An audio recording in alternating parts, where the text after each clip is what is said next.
Yeah.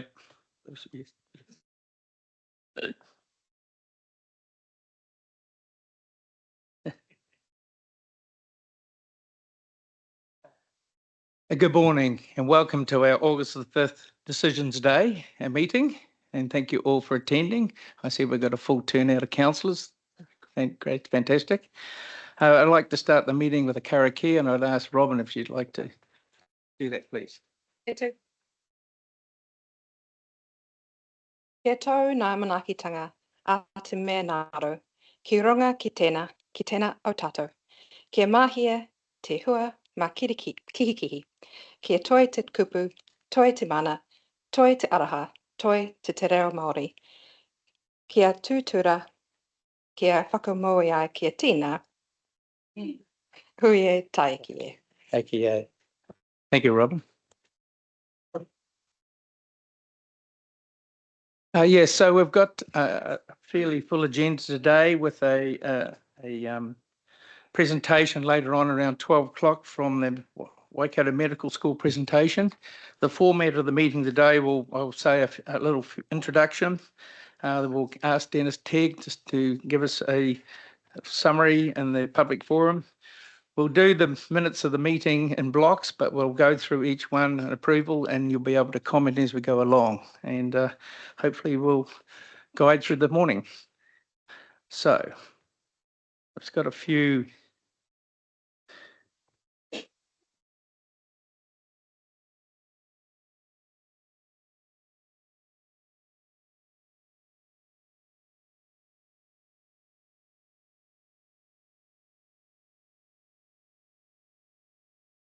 So I just wanted to say that yesterday was a transition day between Mayor Len and my acting mayor role. Was the changeover day, and Mayor Len has asked me to chair this meeting today, and also do the citizen ceremony ceremony on Thursday. So Len is actually absent from this meeting today and online, and as you know, he's had some health issues and he's dealing with those, which include a wheelchair access that the staff has organised for him to come into this office. And we wish Len well with that recovery and when he comes back on board. Thank you, Terry. I appreciate that. No problem. Today is a big decision day. Today is Local Water's Done Well decision, and it's after a lot of work that Aileen, staff and crew with the working group have put together over the last year. That is now in the hands of other councils to make a decision today, and that's Tauranga City Council and Western Bay's District Council. We'll hear during the day how those meetings have gone and what direction that puts this council in going forward. So that's going to be an interesting discussion. Also, just take the moment to thank Brian Carter and his crew over the event we had, a weather event. He's been out and about with his crew, and while we haven't been hit that bad, there was a few slips and a bit of flooding. And so thanks to Brian and his crew for that help for that weather event. And the 1st of August nominations are in, and there's a high number of registered nominees this year. So just a quick good luck to those who are standing, and a thank you for those who are not standing in this election next triennial. So I just want to finish by saying a big thanks to Aileen and staff for the help and assistance they've given me over this time while I've stood in for Len. It's been really supportive and given me some great guidance and where we're going with things, and a great support. And a special thanks to Mel and Rita. They're a real resource, and they certainly have helped me on the way. So thank you. So Aileen, have you got an introduction? Yeah, I do. So just also want to say thank you to Terry for, Councillor Deputy Mayor. Acting Mayor. Acting Mayor. No, Deputy Mayor. Sorry. Yeah, just want to say thank you for the period of time that you've been with us, and on behalf of Mel and Rita and myself, just in terms of particularly your work ethic and communication and some of the long-term issues that we've hopefully managed to nail over the last few weeks. So just appreciation from our side as well. And I was just going to introduce our new staff member, if that's okay. It's fine. Yep. So Una Hopkins has joined us. Una is, Stand up. joined us as Group Manager, Corporate Services, and Una's come to us from a long career with Rotorua District Council, among others.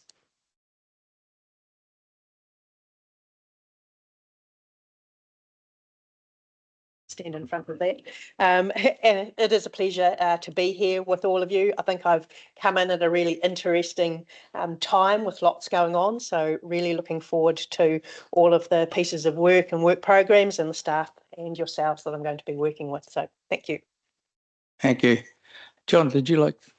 Yeah, I would. Thank you very much. I'd like to add thanks, Terry, for your work over the time that you've been acting as mayor. And I want to make a couple of observations. And if everybody knows me, you will know that I'm a person who has lines that are not to be crossed, and I feel an obligation to make a comment today. I appreciate, Len, that you have not been well. But I am uncomfortable with the circumstances in regard to you not being present today, because you were able to attend a Meet the Candidates meeting and be present at that on Sunday for several hours.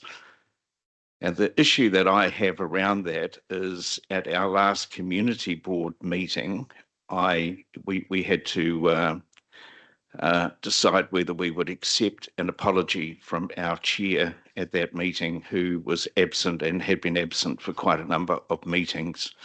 And I took the decision not to accept the apology, because I actually, as much as I understand the circumstances that sit in behind that, I think when we are elected members, we carry a responsibility to our ratepayers, and that we should be attending meetings, or if we're not available to do so, we are not available and we hand that over. We don't go through transitions where we're not sure of one position or another.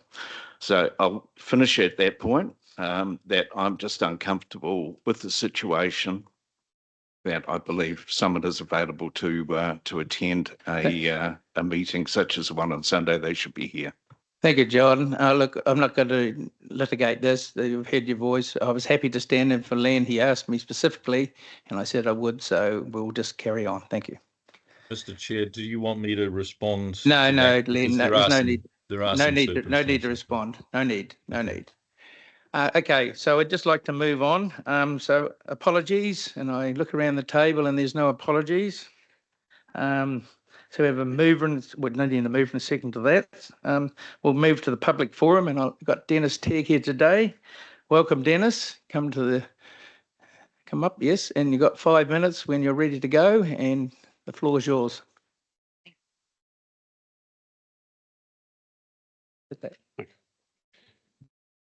Oh yeah, that's right. I'm just checking the beat. Right, thanks, Marina. Look, we've come a long way since a local climate action group took the previous climate skeptic mayor to court in 2019 for unlawful climate decisions.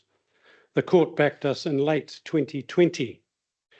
It's been a slow, frustrating 5 years to get here, but I want to sincerely thank the mayor, councillors, especially Robin Sinclair and Martin Rodley, and staff for getting us to this milestone. Today, we're finally ready to adopt the climate strategy and emission reduction plan. So let's not delay any longer. These documents are clear, practical, and ready, so please adopt them today. But I want to spend some time now with a reality check. Council won't be judged by fine strategy words, but by actions. And one line in the strategy stood out: Council will, quote, follow climate best practice in all decisions.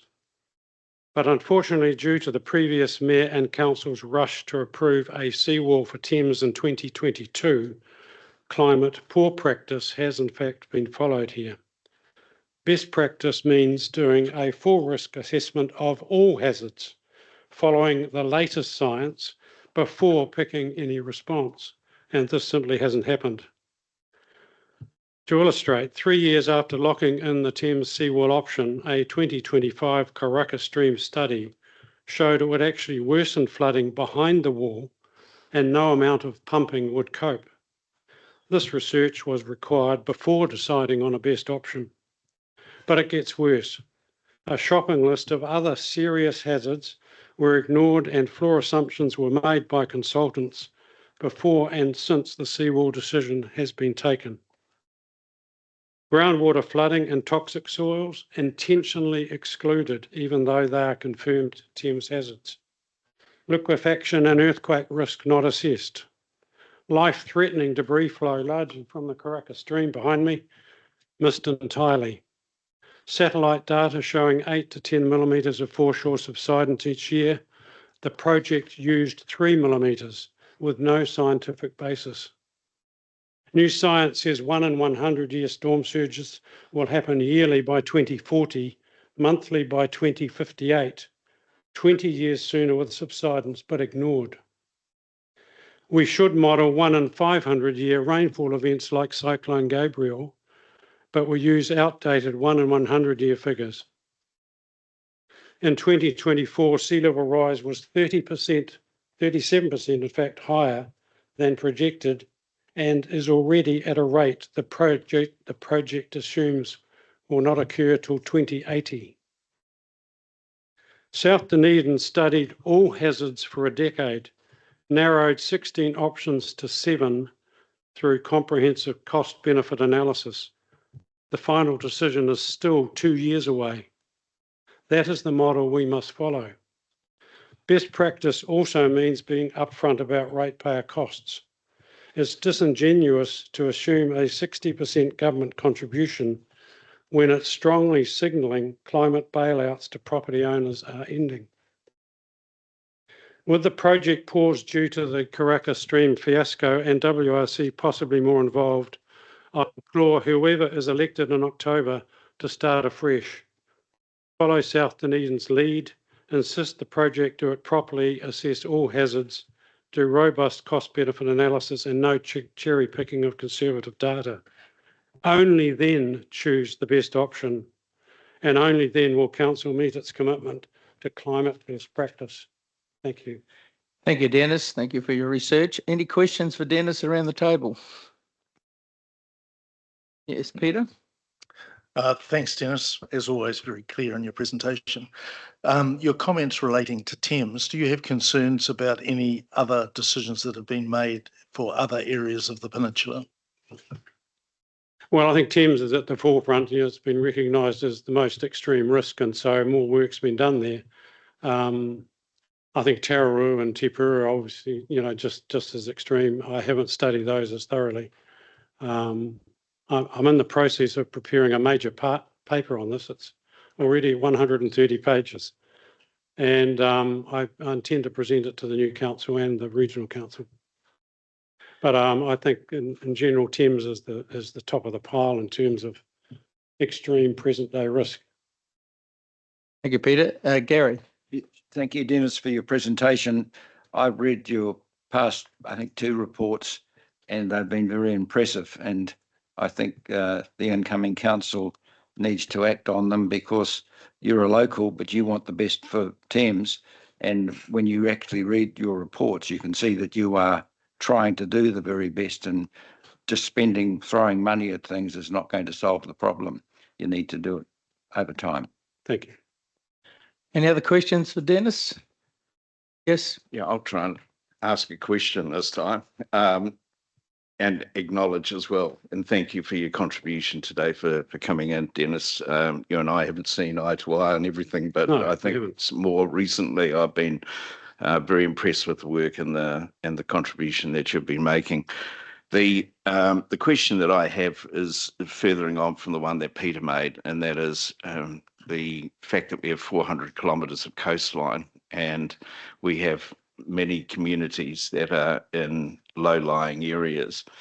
The decision for us is probably even more challenging, I think, as a result of that, because when we decide to do something in one area, we really can't do that in isolation without having a look through the whole peninsula. And I just wondered if you had any views on that or comments.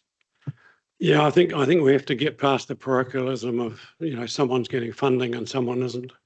The whole, as you say, the whole coast is at risk. It's just a question of timing. So I think, Thames has been correctly identified as the most extreme risk present day. And so it's right that the focus is on that now. But I mean, there's dozens of other places around the peninsula, including your Rohe and Mercury Bay, where these risks are going to come down on the community. And so, rather than wait for the 20 years when it might hit Mercury Bay, we need to plan and prepare now. And that's why we have to get the Thames one right, because it's a precedent for everything that follows. Just a supplementary question on that. And it comes, does it not, into the question of affordability? Because how we can do something for Thames when it's obvious that we have other areas that at some point in time will be equally at risk. We need to probably tackle the question of funding as the first and foremost issue. Sure, and the key to that is government intervention. To what degree will central government fund this sort of work? And the indications are that they're getting pretty nervous about it. Because, and as Aileen will know from being on the panel, if you go down a public insurer model, which is like EQC, then the costs are just going to get out of hand for the public purse. And so that's why this panel is suggesting that we need to move away from bailouts altogether over a period of time, and people will have plenty of warning with accurate information, and then they make an informed decision. And if they choose to stay and then damage, well, then it's sort of on their head. And unfortunately, I think because the costs are so high, that is the way we have to head. Thank you. And Martin, did you have a question? Good. Any other questions for Dennis? Oh, yes, Delhi. Hi, Dennis. Hi. Thank you. That was sobering and interesting in equal measure. Do you think that we have an issue regionally and district council with our planning? So I'm thinking ambulance at the bottom of the cliff of existing properties that are at risk, but through your research, do you think our planning is robust enough to stop developments where there is an identified risk, or do we think that we need to do some research before we allow further development? Absolutely. Absolutely. Well, that's a short answer. Yep. Thank you. And thank you, Dennis. Thank Much you. appreciated for Thanks the for the research time. and effort you put into Appreciate it. this. Thanks a lot. Okay. Okay. So I'd like to now ask for a move and a second to receive the speaker. Delhi, Gary, all those in favour, please say aye. Against? Carried.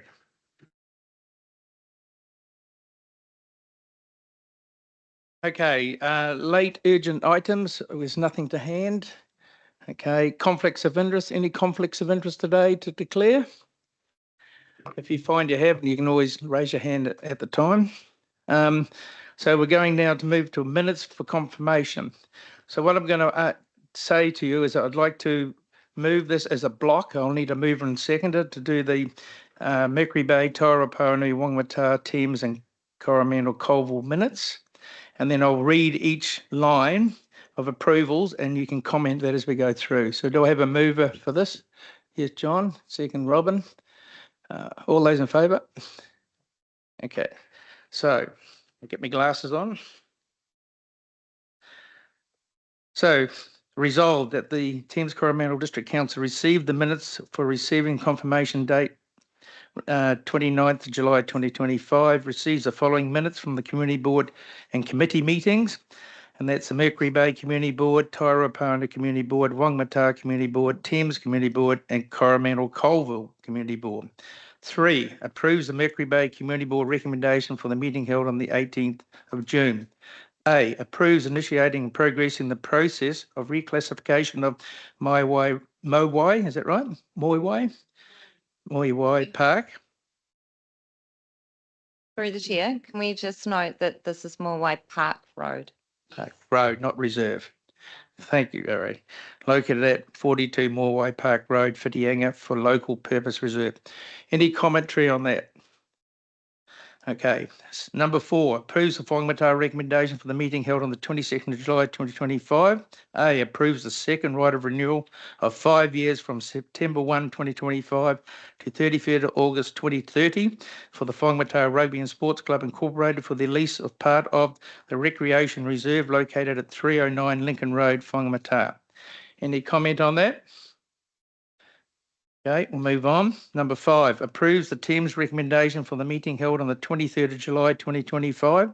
A, approves a new licence to occupy to the Thames Public Art Trust for the existing plinth site, approximately 0.63 metres cubed, square it should be, I suppose, on part of the free simple land comprised in record of title SA 560/125 known as Campbell Street Reserve, located at the intersection of 812 Pollen Street and 106 Campbell Street, Thames, in accordance with the current terms of licence and the following.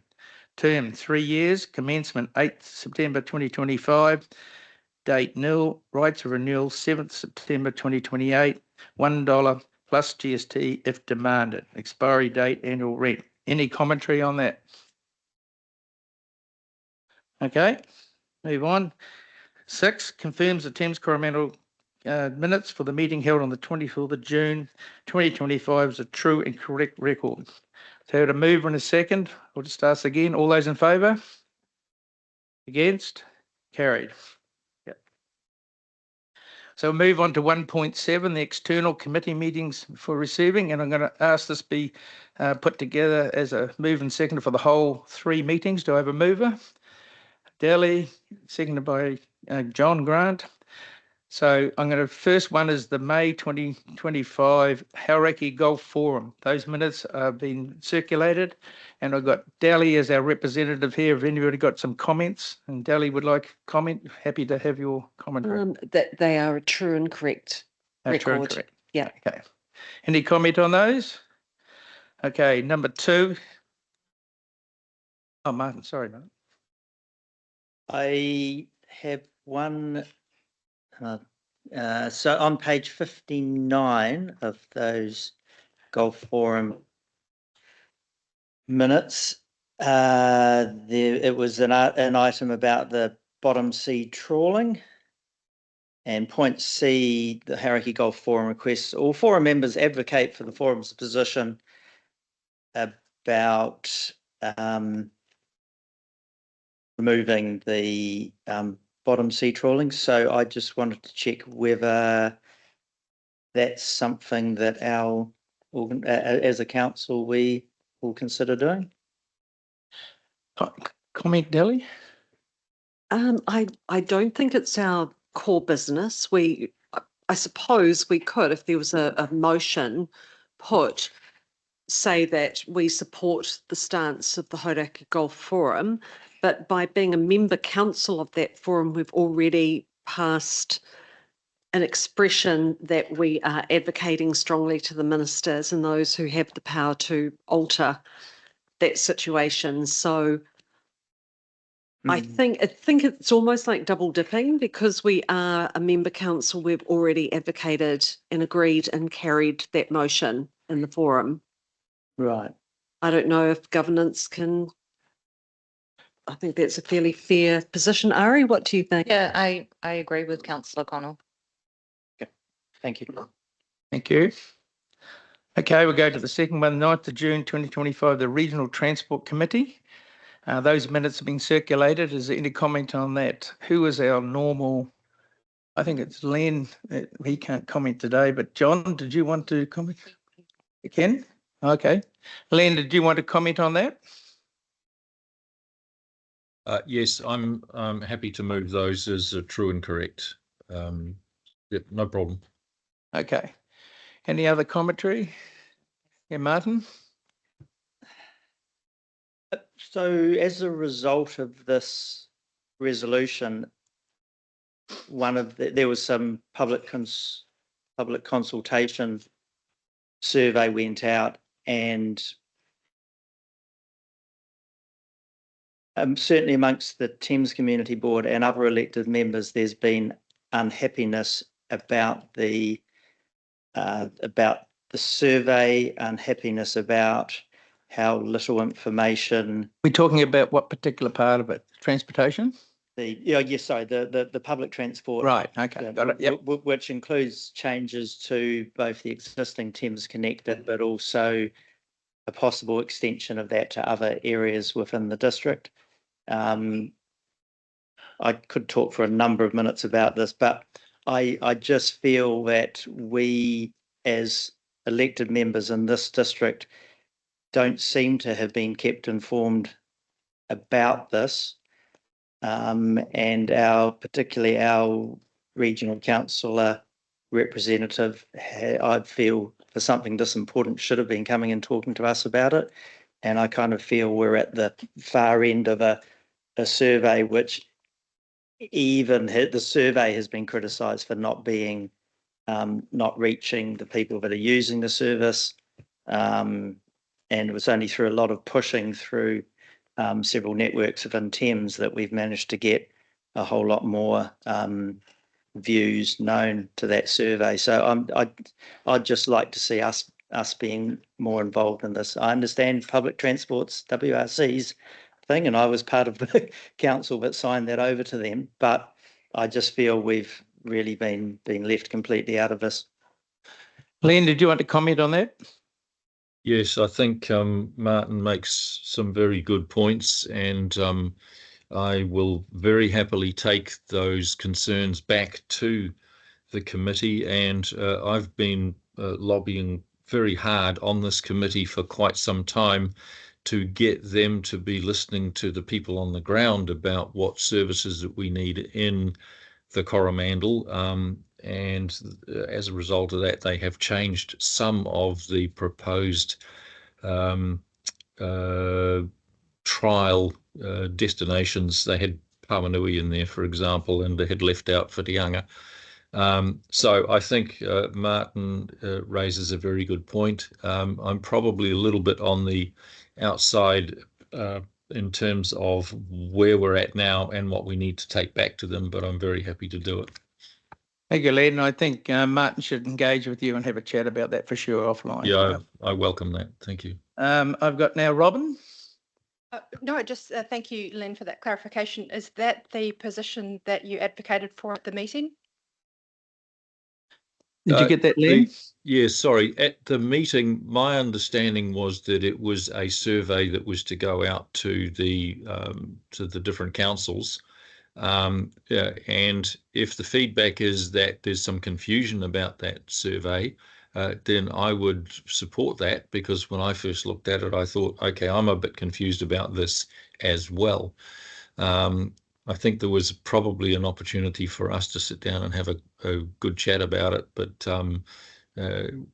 yeah, we probably didn't grab that opportunity, partly because of my illness, and I apologise for that, but it's not too late. We can certainly keep pushing on this.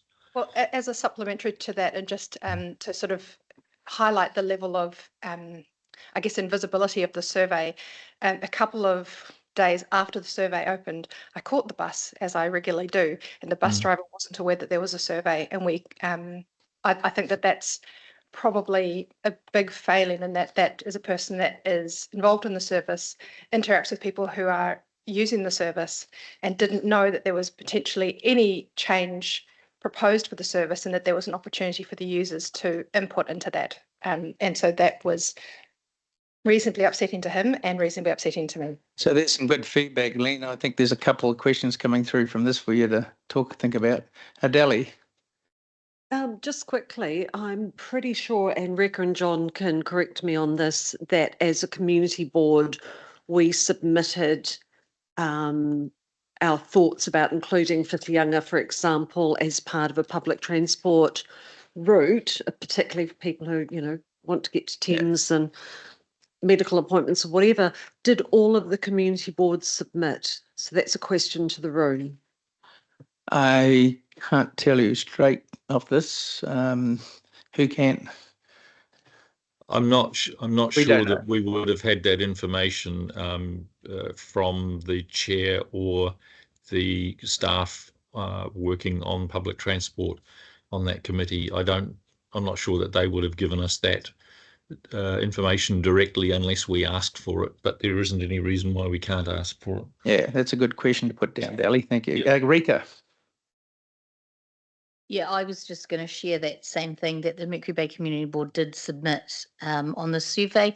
But just going back to Martin's comment, I recall having a sort of an informal conversation with WRC, some representatives in this room, and some forewarning of the survey and sort of some of the questions that they were going to talk about with regards to public transport. So I was aware that it was going to happen, and I feel like there were a few of them and certainly a few of us, and that was reasonably recently.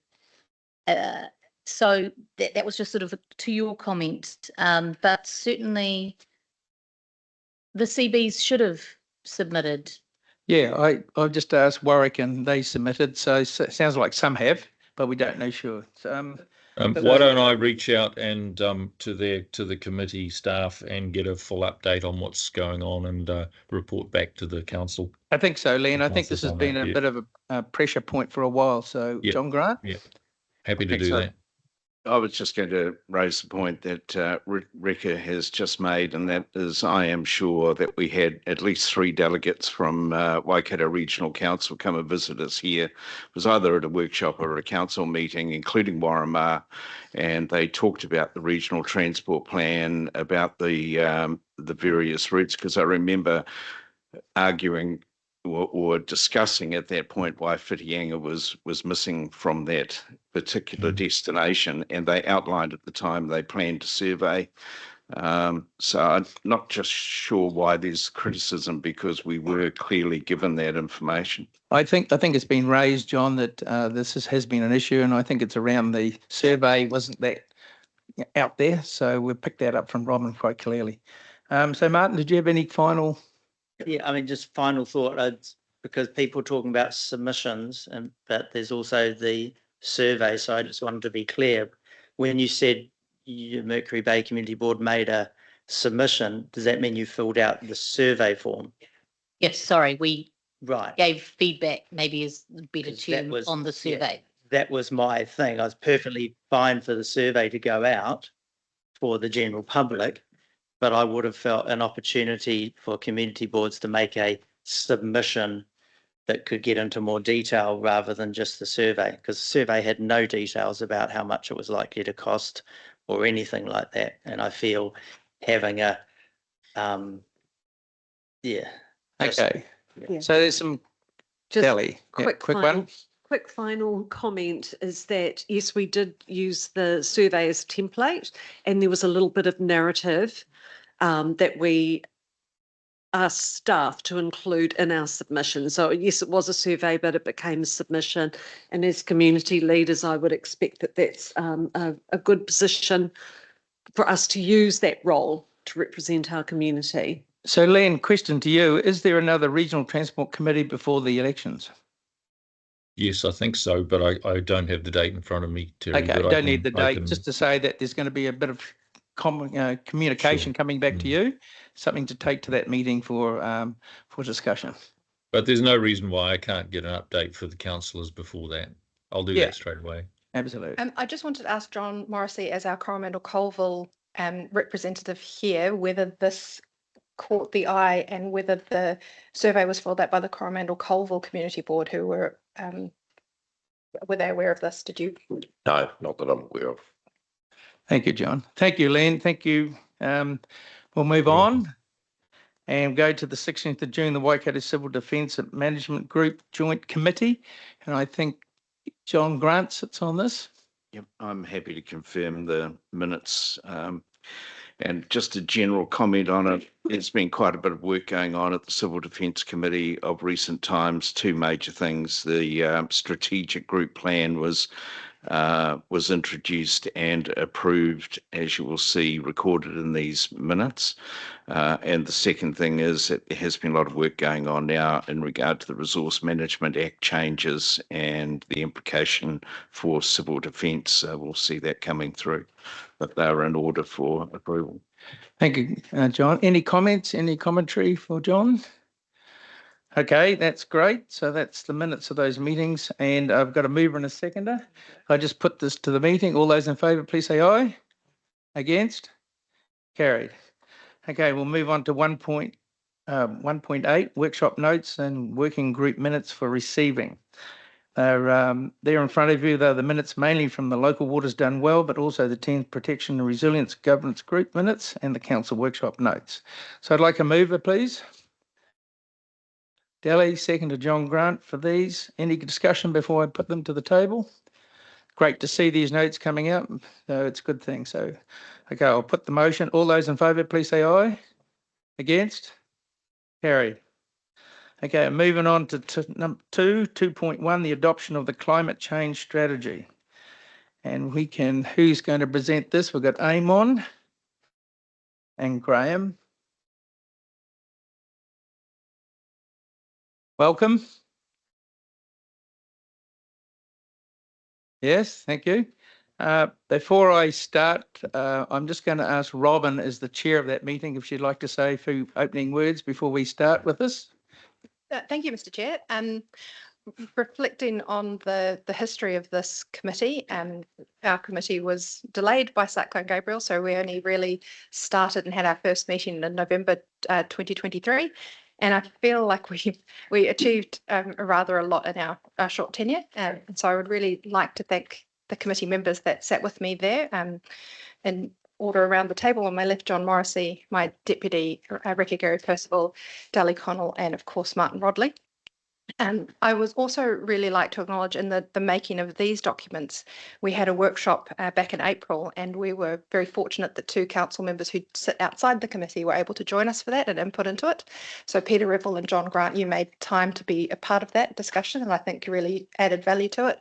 And then likewise, when we adopted as a committee the strategy, we had the Deputy Mayor with us at the table, and I think the contribution from people who hadn't been in from the beginning but who'd come in and seen what the committee had done and the work to date was very valuable. And so I just want to thank everybody for all the elected members for their participation. Thank you. Thank you, Robin, and thank you for chairing that committee. I think it's brought some value to the council's knowledge. So I'll pass over to Graham and Amon to take us through this step by step. How are you going to do it? Kia ora and thank you. We're going to take the reports as read, but we're going to give a bit of an introduction, especially to the climate change strategy item, talk through a couple of key issues, allow a bit of opportunity for questions, and then I'll probably hand over for a specific point to be made on the climate change strategy, but very much guided by the level of detail council wants to see and hear and talk about, but we'll get started. Okay. So firstly, why climate change strategy? I think most of these things are obvious to many, but it provides direction for the council's wider climate change program. It manages risk. It helps our communities prepare for the future, which is a lot about the adaptation side of the work. It contributes to New Zealand's emission reduction targets. And the last one, it helps understand the long-term costs, and also connects programs and actions across council. And I think that item at the end is particularly important because the response to climate change takes multiple parts of council and the community to be effective.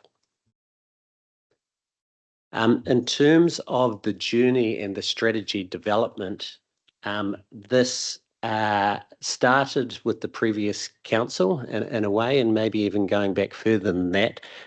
It was acknowledged or adopted as a priority, and then through the LTP there was funding set aside, and there the strategy was identified as a priority for the first 3 years. Moving forward a little bit, the Climate Resilience Committee was established, and the draft strategy went to that committee back in 24, and then finally was endorsed in 25, back in June. It was endorsed conditional on some amendments, and some of those being including the impacts on Māori, and We have now done that, and this has the impacts on Māori, but also weaves together some of the other aspects to consider. So the quote here, I think, is a valid one in terms of we have weaved a path and we've brought a lot of people on board, not only with the committees and council, but internally as well. So we've had direction from different parts of council. Just a little bit further in terms of the impacts on Māori. Recently, me and Graham were in a conference in ACAN, and so this is a picture from Wellington, and it's really just an observation that was made. The little red circle you can see is the PA, and that PA at the time, about 1850s, had the same amount of people in it than as the European settlement. You can see, so just an observation of the kind of impact of land by the different communities and the different approaches. And so the challenge for us in terms of putting the words in the strategy has been achieved, and the challenge that came from our Jeanette and others through conversation is making this real for the implementation of the strategy. So it's one thing and I think we've done a good job to include the words, but it's a bigger job to make it real. Where the strategy connects and brings things together, we've got three main programs: the climate risk aspect, the emissions reduction aspect, and the climate adaptation aspect. The risk is very real for council, whether it's council's assets, its legal liabilities, its costs. And so there's a whole very appropriate to take a risk management approach in terms of identifying and mitigating risks as part of the strategy. Climate emissions reduction, that will be touched on a little bit more detail in the next item. And then we've got the climate adaptation. The shoreline management plan has been a big part of adaptation, but also acknowledging it was shoreline. And so the scope and the focus of that work was very much the shoreline, and we need to think more about climate hazards and climate adaptation that goes beyond just the shoreline, which we're starting to understand and realise and work on. The SMP business case is a part of that adaptation. That's been drafted, and it'll be something that I'm expecting to be a bit of a focus for the next council. The next slide is just taking a bit of time to think about costs. So this strategy doesn't identify additional costs, and it doesn't ask for additional money for the strategy. But looking forward, there's likely to be, I think, three areas of work in terms of the costs. We're going to highlight and identify items that have already been identified. So costs that we know about through the SMP, or costs that are part of business as usual for council. So that's kind of just listed in a bit of an order, item A. And then you've got things that we can afford to do that are the right thing to do, and we'll identify some of those and include them into the work program. And then there'll be things that are expensive, high cost items that we would have to do over the long term. And so while this isn't a cost impacting strategy, in the future, there will be decisions required around costs. From my perspective, it really depends how long term you look. But in the short term, a lot of these costs, I'd say the majority of these costs, have been identified and we know about. So probably just pause there to see if there's some discussion on the content already discussed. Thank you. Thank you. Okay, let's start with Delhi. Just to clarify, if someone was reading these minutes or had the slide pack, the 18 hard assets which protect the coast exist now. So to clarify that, that's a snip from our last LTP. So that was consulted on, something we've already identified. Whether those costs and the scope of those works will be refined and changed, I'm sure, as you go through the process, but they're not new things. They're existing now, or they are to be built? They are to be built. Right. They are existing in our current LTP. Yeah. Thank you, Dally. Any other questions? John Grant.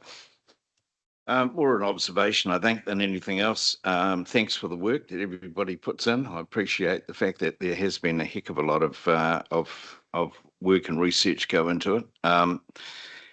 The concern that I've got is one around the fact that we're treating this pretty much now as a BAU item, and we're not identifying what actual costs are resulting from what we do, and therefore whether we end up taking our ratepayers with us on the journey as to what this really actually means in real terms for them in regard to their rates.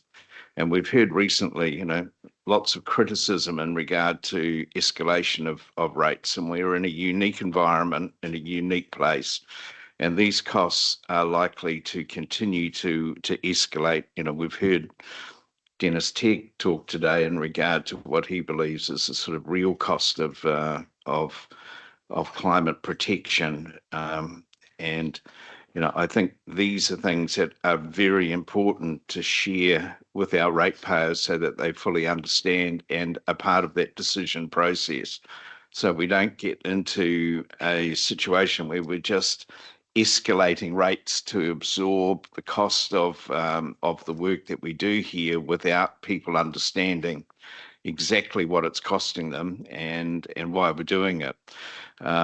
So I just throw that out as a challenge to the thinking within this process that if we don't take people on that journey, and the journey is very much around how much it costs, we will find it very hard to get people to buy in, I would suggest. Any comment on that?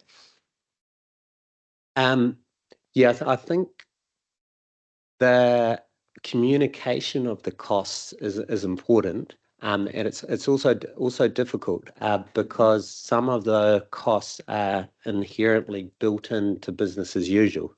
So we have a function. Well, we currently have a function around stormwater.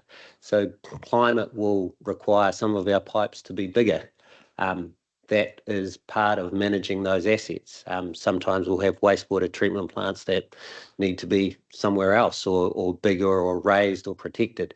So some of those are business as usual, arguably, and then there's new costs. So yes, it's important to communicate the coming costs and start to put numbers on it, but where do you want to distinguish what's business as usual and what's completely new? That's the challenge. So just before I go to Robin, can I just chuck it in there? The $200,000 per annum for the next 10 years is $1 million. Is it focused on that? It talks about climate change and emissions reduction. Have you got an idea where that money is going to move? Or it's not words, obviously, it's to do things. Is it focused on climate change or is it more focused on emissions? It's focused on climate change, and part of it is setting the strategy and direction. So that was alongside that approval of funds. That was specifically what the money was to be used for. Yeah. But my interpretation is it's to set direction and understand and make sure we're doing things better. To give a practical example, when we come to do our projects, how do we understand the climate-related risks before we bite the bullet and start spending money? That piece of work to know that there's a hazard there and know to build it in the right place is the type of thing that money should be used for. Right. Okay. Looking over assets. Robin. Oh, no, I just wanted to acknowledge John Grant. We, this council and the previous council of which I was a member, have always with the exception of the shoreline management plan, have shied away from conversations about climate change with our communities. But the only time we really have gone out and asked, so in 2019, the previous council chose not to sign the climate change declaration that LGNZ had put together. And then we, as the next council, there was a court case, etc. And we actually went out for consultation and asked our communities whether that should be signed. And it's the only consultation that has had overwhelming support for that. And so I think of the 91 submissions, 89 of those submissions suggested that we should be signing that and working towards some sort of climate change solution. So I absolutely acknowledge that we haven't had those conversations and we need to. The conversations that we have had have been very supportive, but they are a very small section of the population. So I think this is something that this council and the next one just really need to front foot and go forward with. Thank you, Robin. Any other questions? Peter? Yeah, thanks. Amon, I'm not sure where you are is this the end of your presentation around the climate change strategy? Almost. There's one point that we want to make that links the strategy to the emission reduction. Right. Okay. But it's all right. So I've just got a few questions here. So just let me begin by saying I'm an absolute fan of ensuring that we protect what we have in our environment, in our district, and that's why we live in the Coromandel. So absolute fan of all that. So just a couple of, so first of all, just a statement, petty mate perhaps, but as I read the strategy, I notice the phrase best practice popping up. In fact, it popped up, I think, 5 times in the strategy. And I just want to say that I have a certain allergy towards the use of best practice because it can often, and I've seen it often used as a license for being extravagant because that is what best practice is. And it concerns me that it perhaps is being used as a throwaway line. Yeah, we've got to have best practice, but the implications of it is it can be seen as a license to be extravagant. And I don't think we have that option in front of us. The second one, just on page 102, talking about the establishment of the $200,000 budget, it said the budget included the appointment of a full-time advisor and also to strengthen the council's capacity to pursue and leverage external contestable funding.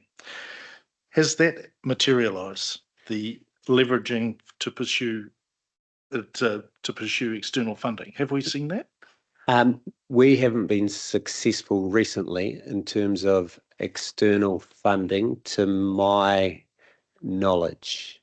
There are aspects under resilience that we have had funding, but how you link that to climate change is a bit tricky. Right. Okay. So it's a no. I would, if you wanted one word answer, I'd say no. Yeah. No. So just around this, what do you see as our greatest risks around climate change? I think the one that I think there's a couple. One that we've touched on just briefly around the funding. That's a key one to ensure long-term ability to cope, and how we have appropriate funding mechanisms is still a question to be worked through and answered. But I think the environments are the biggest. But even though we've identified lots of hazards, we could be lucky and we could not have a big flood for 20 years, but we could be equally unlucky and have really, really significant floods and damage in the next couple of years. And so that's the biggest risk. We have the floods that we're crossing our fingers, or the landslides that we don't have, and then being able to respond to that. I think that's the biggest risk. Can I carry on? Yeah, thanks. So you identify funding as a major risk. what are we actually doing then to mitigate that risk? And I don't see that as part of the strategy. Yes, it needs to be. I think part of the strategy is identifying the range of things and compiling them together and weaving them together so they support each other. I think an example could be spatial planning. So we're not just focused about the push factor of pushing people out of hazard areas. We're wanting to work on a pull factor to make sure they go to other areas, and that will have some costs associated with spatial planning and district plan changes. But over the long term, if you're having a district that grows in a safe way, the risk exposure and the costs become less and less over time. So even though the funding side of it is huge, that the funding you can put into some of those enabling activities pays benefits, really big benefits, but over a long period of time. So that is part of the cost answer, is to make the best use of time. So I think what I'm inferring from that is you're saying that there's a need to have a clear priority about where we're going to be putting our effort. Is that right? Yes, yep. And so understanding that has benefits, not just economic development benefits, but climate change adaptation benefits, strengthens the importance of it, ensures that staff and others support that work stream. And so there's different things that the strategy will help bring together that with the purpose of doing more efficiently. There's probably another one in terms of I don't know if we've got the appetite to tackle it or want to, but I would acknowledge that there are other councils in the country that have set up climate resilience funds, and so they're looking at over 10, 30 years of collecting hundreds of millions of dollars to be able to respond to climate adaptation. And we haven't considered that at this point, although it's a clear risk, you'd say, to the strategy. So the example I'm thinking of, because I had recent conversations with them, is the Christchurch example that was established last long-term plan with 0.25% of rates going into a climate resilience fund, moving to 2.5% over 10 years. And so that in some way is understanding the scope of the problem and trying to get ahead of the costs. Thank you. This is a really good discussion going on here, guys. This is quite an important fact. Eamon, I just want to on page 102 at the top, it says, this strategy sets out what council will do to adapt and protect its assets and services. So is that the goal of this, is to protect our assets and services? No further. What's the next step? Is there another step beyond that, or you're just saying this is the goal? No, I think assets and services are important. So that is one of the goals, and they then link to the community wellbeing as well. Our assets provide a whole lot for the community. I will pause. Yeah, so if I could comment, I think we're focusing right down into the details. I think with any strategy in local government, you've got to see it as an overarching thing that sits across our business. So within our business, we have sort of our horizontal functional work streams. The strategy cuts across everything. And depending which act we're under, whether it's the RMA or the Local Government Act or the Civil Defence and Emergency Management Act, they've all got different climate change type provisions inside them. So what this attempts to do is give an all of organisational view across all of our different functions, and we'll do different things in different places. And some of it will be developer paid for, some of it will be ratepayer funded as part of business as usual. So this thing is really that high level directional document that we have. The next steps of this is to then, when we come to our annual budgeting, is everything gets weighed up as a project against the other priorities. And so the actual implementation of this will come through that budgeting process and prioritisation, particularly for the bigger, chunkier pieces. And as Eamon has said, some of it will just come through business as usual because it's doing multiple things at the same time. Saving water creates climate change benefits. In fact, we do a whole lot of things for climate change that we don't even do for climate change. We do it for other reasons, but it has a climate change impact.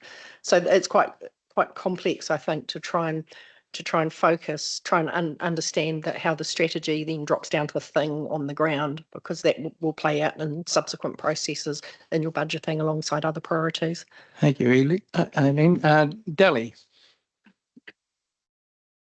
So I think it's important, even if it's relatively small pockets of money, that things like MFE, putting money towards the Whitianga RTS, which has a climate-related outcome, trying to capture those small parcels of money, if you like, is relevant to the story that we convey to our ratepayers.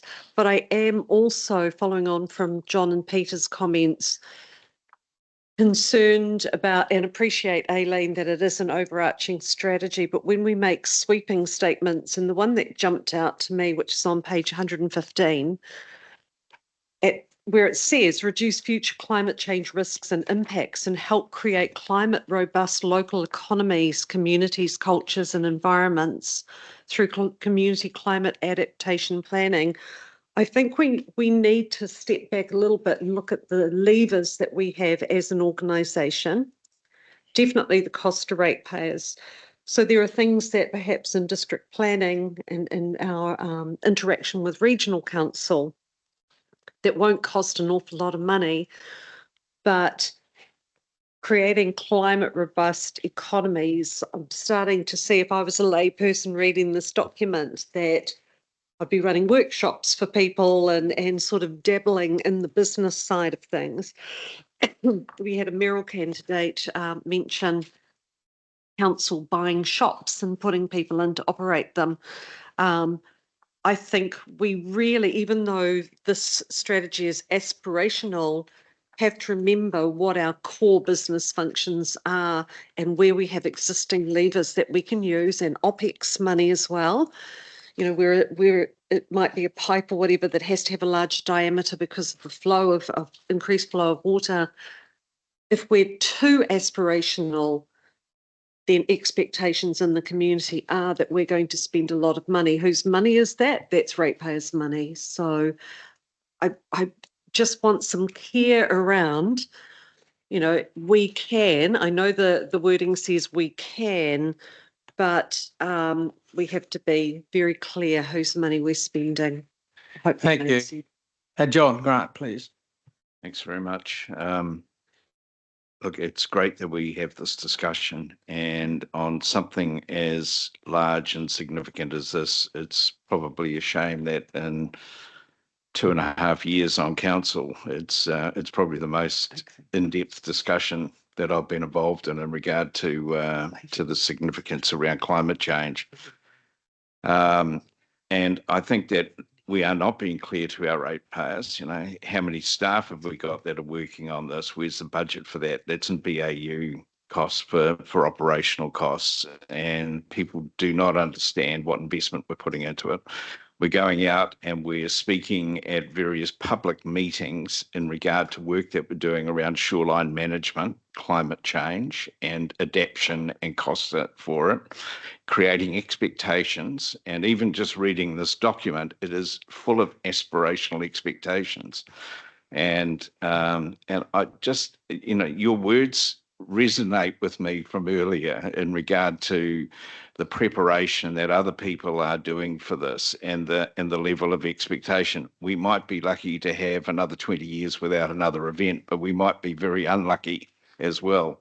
And if we're unlucky, there will be expectations on us to respond and do things at a cost to ratepayers.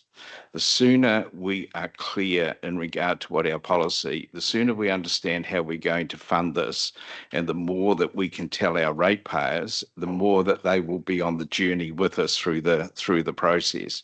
So I would absolutely be strongly recommending to you from an operational side to the incoming council to be more serious about this topic, and let's really put some work into this to ensure that that people do understand what a peninsula with 440 kilometres of coastline have as far as risks and what we can afford to pay and how we will proceed going forward, so there can be no confusion and difficulty when the next event does arise. Peter, I got you next. Thanks. I just want to thank you, John. Really good comments. Just follow on from Aileen's comments. With this strategy now potentially alive, am I hearing from what you're saying that it then becomes the responsibility of the various operational managers to include this thinking in the decisions that they are making and the designs they're making about, stormwater or, et cetera, et cetera? Is the responsibility now sitting in the operational team, or is it going to continue to sit with the people owing climate change and Okay, so how do you operationalise a strategy, I think is the question. Is that fair? Yeah. Okay, so I guess legislation trumps strategy. So all across our business, we're driven by legislation. But when we drop down to do a function, there'll be choices to be made, and that's when a strategy can be relevant. But it then will also become relevant when you're budgeting, because we have a number of strategies and some of them will be at cross purposes, and when we come to do our budgeting decisions, they'll be weighed up in the round, if you like, before a budget decision is made. So it'll be used in a whole load of ways. And another one, if I could just chuck in the mix also, is when you do apply for grant funding, the first thing you do is, and we've got a strategy and it's consistent with that. And there's your first tick in your funding application. So these are actually quite important for external purposes as well as internal purposes. But I think when it comes to the big crunchy stuff, that's always going to come to the council table. The question you asked, though, was around pipe sizing and so on. That will sit with the operational team right now. They'll be making considerations around, and I'm sorry, I'm no expert, Eamon can answer this better than me, pipes will be sized for 100-year return events, and there'll be an overland flow path and stuff like that, whether this exists or not. Is that the case? Yeah, that's a really detailed topic to get into, but yeah, the way I see it is we are developing expertise and understanding the future climate change scenarios, and it's not one size fits all. It's different scenarios for different approaches, so depending on the level of risk. So working out the pipe size isn't as simple as you might think. It depends what it's for and sea level rise, and so one of our roles in the detailed level is to ensure that we're providing the right guidance for staff to be able to do that. So supporting others to make those decisions. That's a detail in terms of one of the things the climate change team can do. You have a comment? Yes, Leslie. Kia ora tātou, and through the chair. I just wanted to make a comment about the discussion about the link between strategy or strategic direction and the implementation.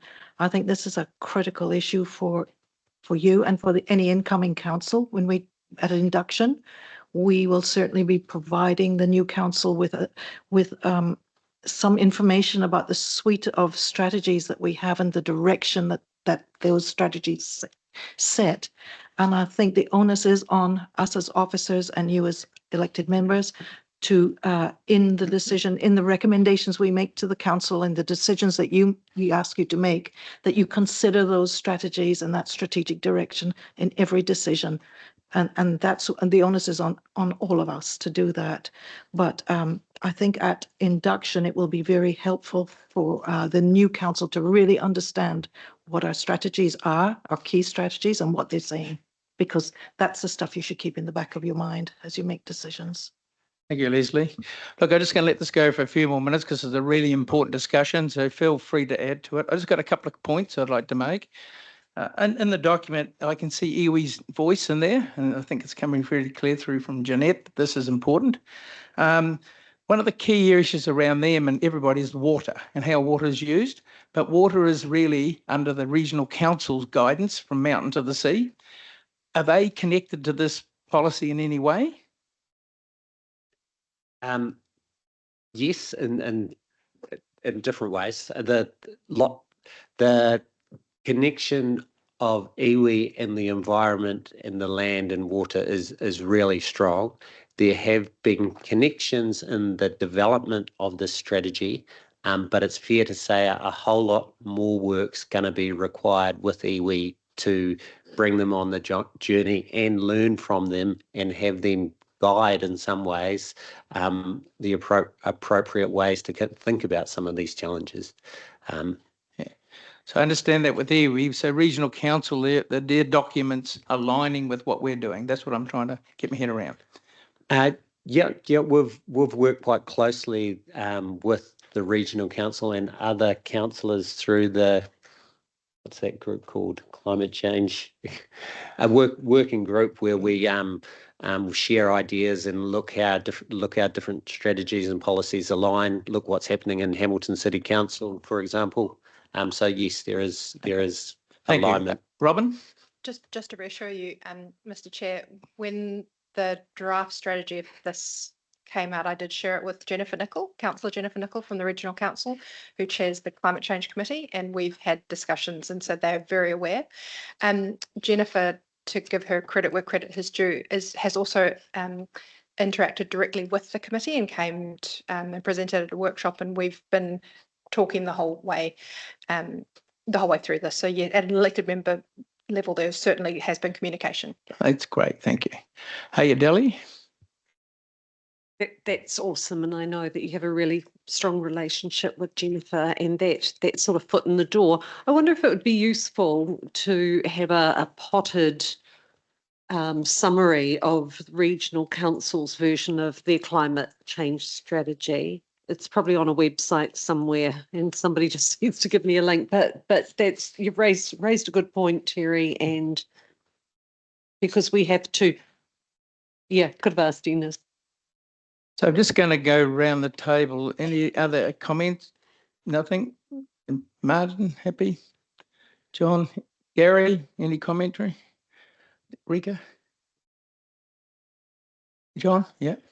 So I just picked up on your word, am I happy? I don't think that's the right description.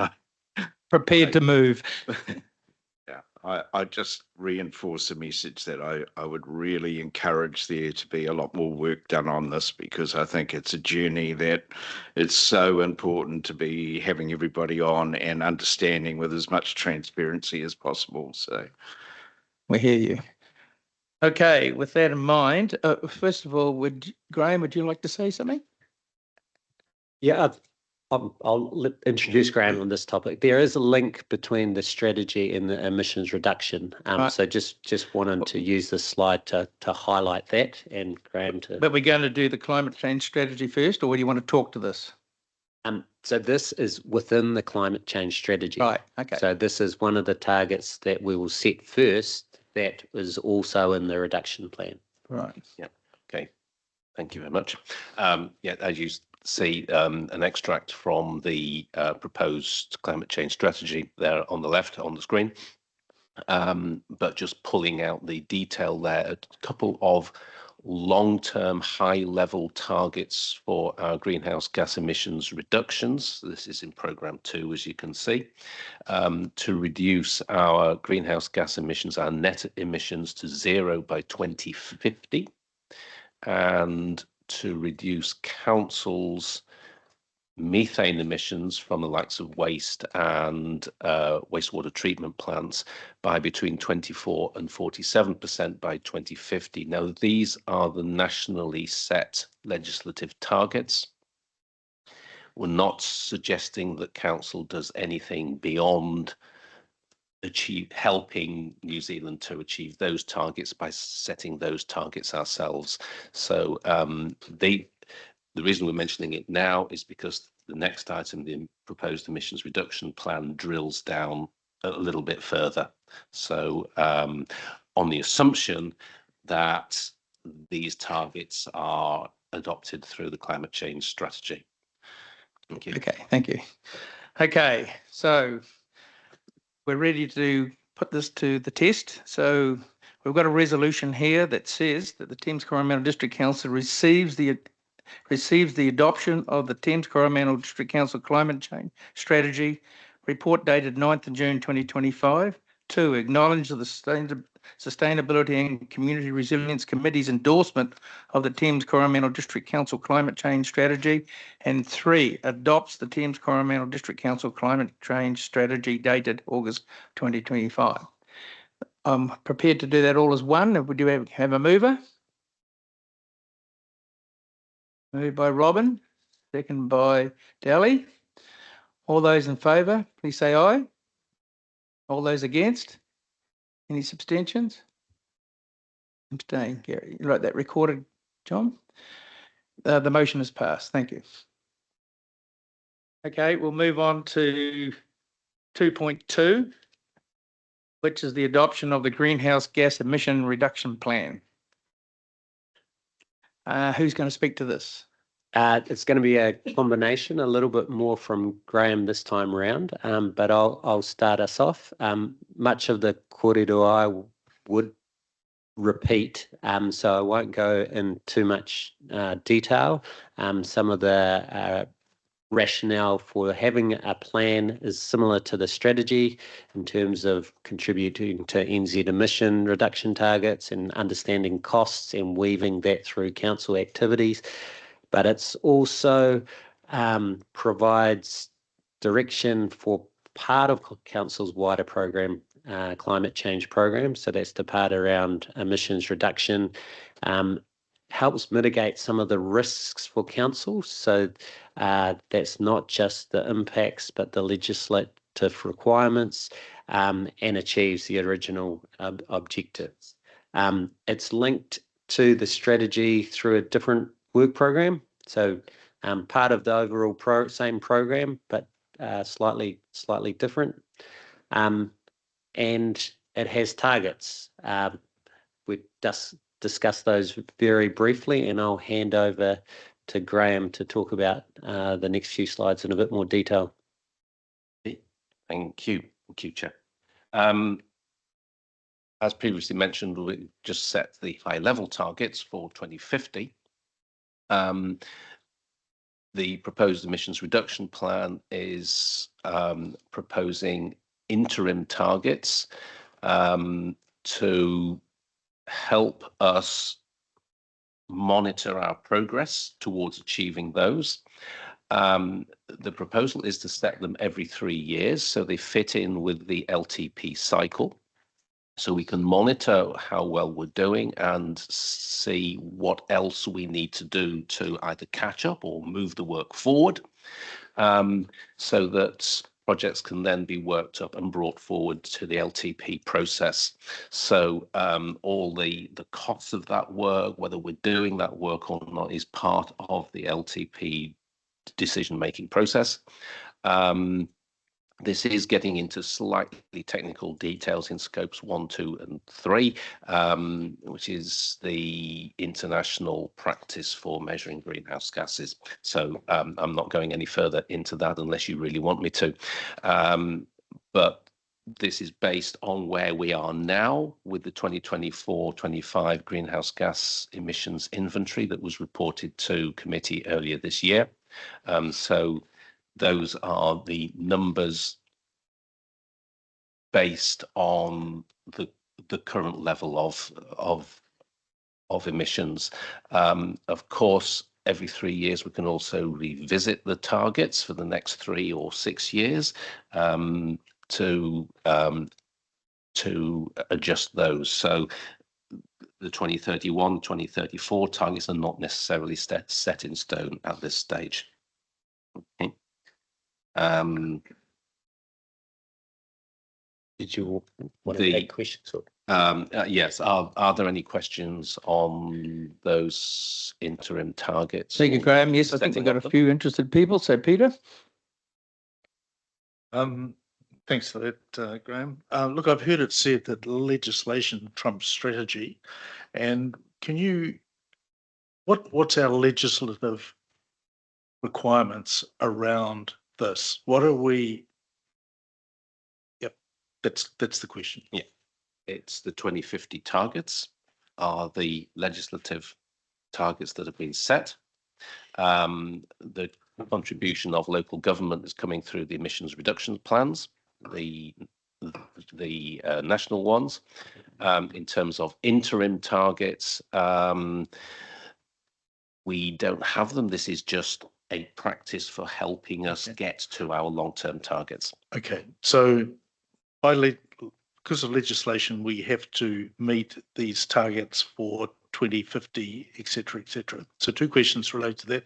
One, do we get specific funding from the government to achieve those targets they set on us? No. Second question, what do we understand is the implications of us not meeting the legislative requirement? At this stage, it is not clear. We are not part of the emissions trading scheme. It is possible, but I'm going no further than possible because I've not had any flags that potentially our residual gross emissions, so what's left after we try to offset our emissions come 2050, there could be costs associated with that on a per tonne basis.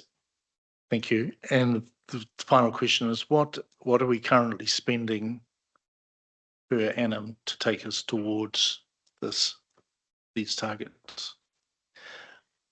I don't have exact figures, but work that we've currently got underway, which I suppose comes under the BAU now, is the electrification of the council fleet, our water conservation programme, so leak detection, and also water metering.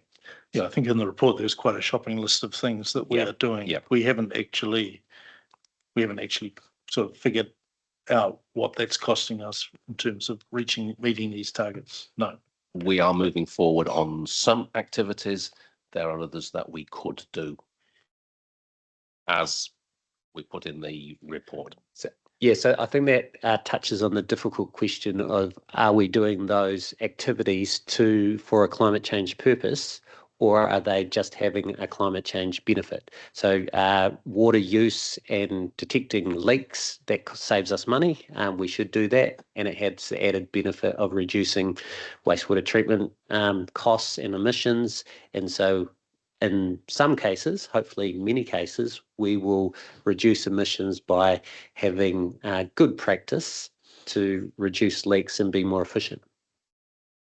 Graham, we're on our way to the target of 2028. Are we on track?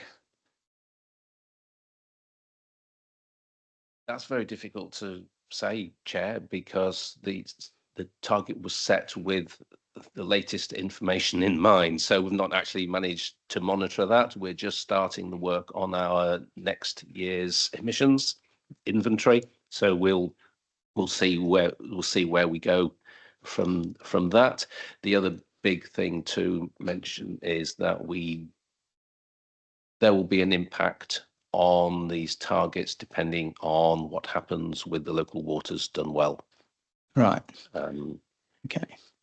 Who have we got? Peter, you've done your thing? Delhi, please. I have a few comments, and I'm not sure how far you are through the presentation, whether or not you want me to wait until the end. I'll make a general comment now. Okay. Yep. Cost effectiveness of those solutions. So the electrification of the fleet, and okay, I might be getting down into the weeds with this, but for example, in Whitianga, one of the pool vehicles is a U-Butte latest model V-dub, and apparently it's a bit of a beast to operate and has all sorts of weird functions.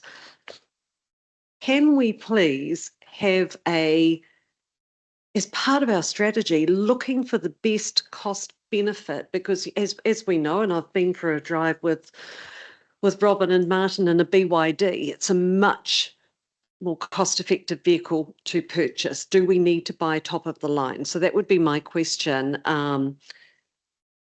There are a few things like on page 151 where there's some repetition. We've repeated the same thing twice about LED lights.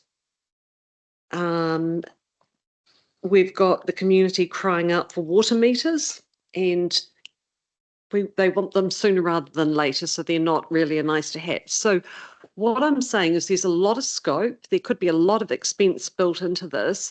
Are we looking at what our community is wanting, as per the water meters situation? Are we looking at the most cost-effective options for when we do electrify the fleet or whatever else? The other thing I was thinking about is a few things here. Bike to work initiatives, is that our core business? We've already said that cycleways, for example, in Mercury Bay, we can't afford them. So we've got some disconnects going on and some costs that are inherent in having aspirational targets, but not having them backed up with the money or the situation. So I'll let them carry on to do that. One more comment, and that's HQ. Yeah. So this building that we're sitting in at the moment, which is allegedly unsafe, not climate efficient. We're talking about solar panels on council buildings. That is something that I think we need to consider as well. So I'm really, as per John's comments earlier, ratepayer money, very aspirational, picking and choosing what we're doing, but looking at the most cost-effective options when we do. I think that's the key question. Make the low-lying fruit the first thing you hit. So carry on. We'd like to carry on with your presentation. Was this current about what's going on, John? Okay. I hope so. Yeah, it's not the football tips or anything. So, I'll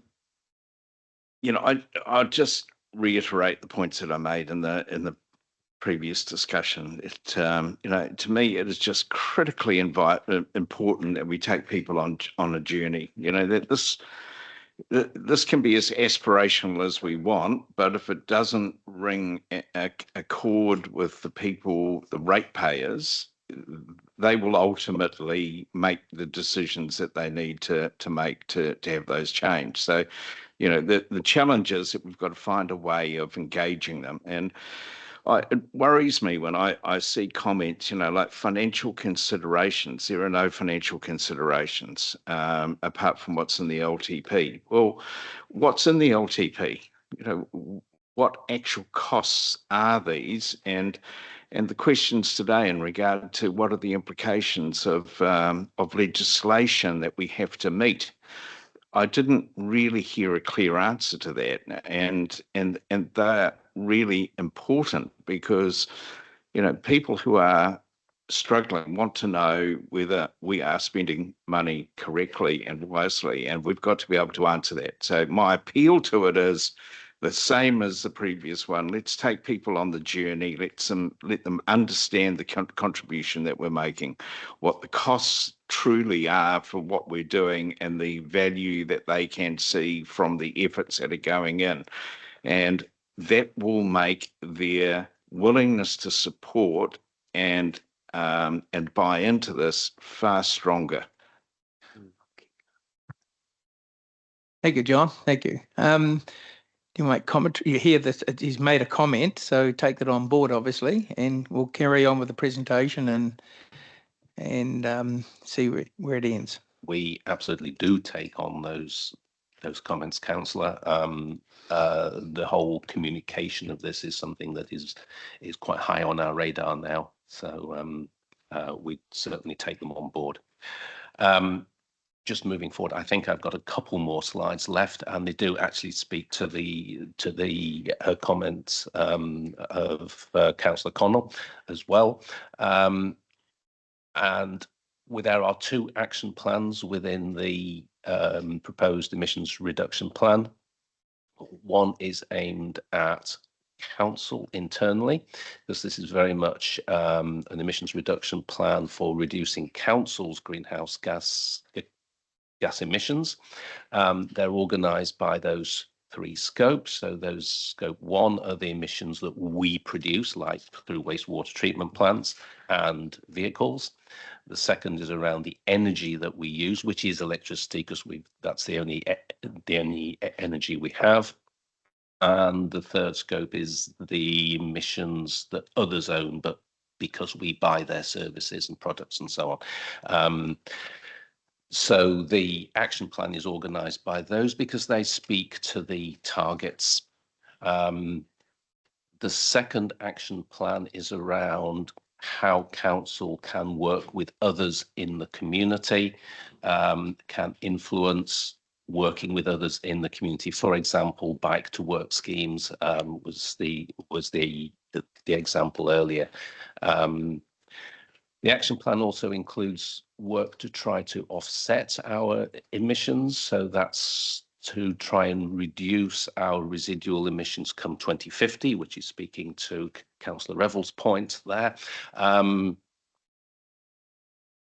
Other than we need to look at it, it's as far as our thinking has gone at this stage, and the finance, exactly as we said for the strategy, we can use some existing budget around the organisation because some of the work is business as usual. Some of the budgets are ongoing. For example, for the electrification of the fleet, that's got a few years of the programme left to run there. And of course, those big ticket items, again, they come through the individual projects into the long-term plans for 2027 and beyond. The other one, the last slide, I think it's the last slide, yep, is the more technical one, but again, it talks to the cost benefit. Some of you will have seen this and heard an explanation, others may not have done. I will try and do this as briefly as I can. So you will see a thick black line against 0.00. That is where the cost is neutral and the emissions reduction is neutral. So if we did nothing, then that's where we sit.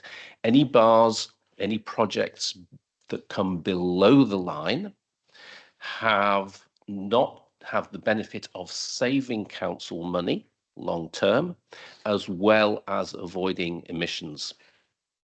If it goes above the line, then that will cost us long term, as well as avoiding emissions. So the one that sits above the line is actually quite capital intensive because it's water meters and fitting water meters. The other 5 projects that we've costed up in this way all save us money. The width of the bar is relative to the amount of emissions we expect to save long term. So you can see the yellow bar is very wide. That's the fleet electrification. We don't necessarily save much money per unit of greenhouse gas saved, but an awful lot of units of greenhouse gas saved.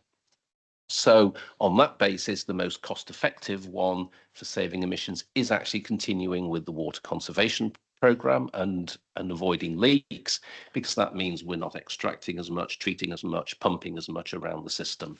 So that saves electricity. 2 other projects that we've put in there, they've not had any further consideration, and that is solar panels. That could potentially go on this building. So the orange bar is based on that kind of thinking, and the little grey bar is around putting them on some of the water treatment plants. So those are examples of what is potentially achievable. Thank you. Is that it? Thank you. Okay, so some questions around that before we come to making a decision. Any commentary? Delhi?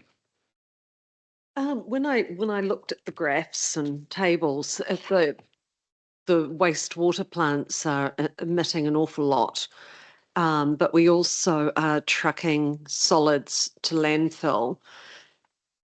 Is there any appetite to, I know that there has been a study using some sort of fly, it's the fly study, to put some funds into research or trials of getting rid of our solids on site and not trucking them to Tirahia? You're asking this as a comment, are they going to think that way? Yeah, I don't think we can get, I don't know about the flies or the options about trucking in enough detail to start digging into it. I think that the strategy indicates that these are things that should be thought about with the climate change lens applied as well. And the cost effectiveness graph here highlights that cost and being effective with the way we spend the money is a focus of this program. So only if it's cost effective. Thank you. And HQ, because this building's terribly inefficient and is graded as potentially unsafe. Same again, but I'd say any new building will outperform what's currently here. So we're going to have a marked increase no matter what happens. And if we push the envelope a little bit more to the sustainable energy efficient side, that's probably going to save us money in the long term as well. Thank you. Okay, we're getting close. So, Martin and Rob, follow. So it's mentioned in here about emissions from wastewater treatment plants.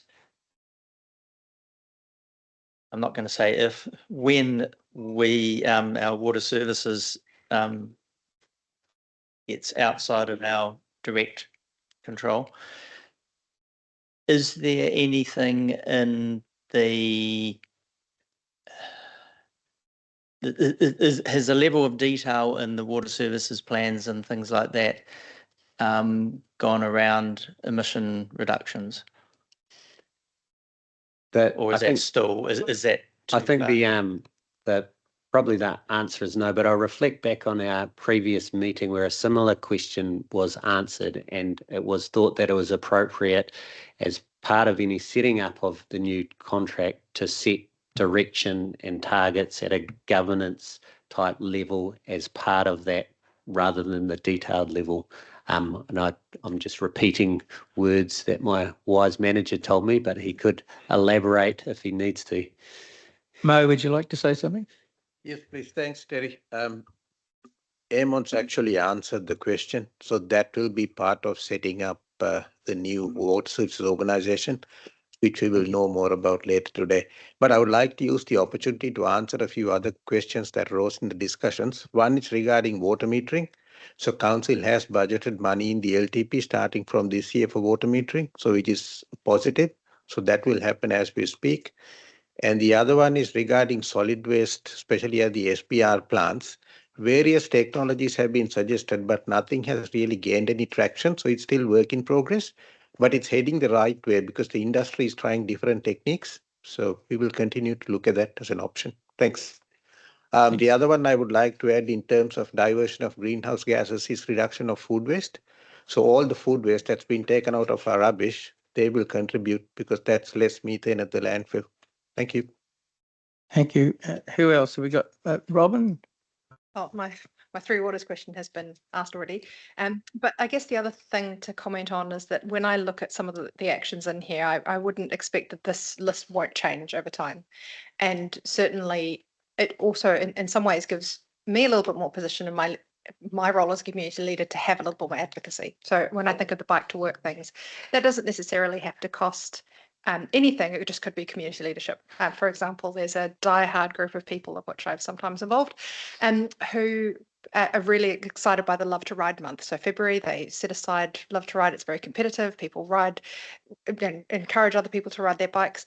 There is a very coveted badge that you can get during that month, which is Ride with Your Mare. You can go for a bike ride with your mare and get this badge.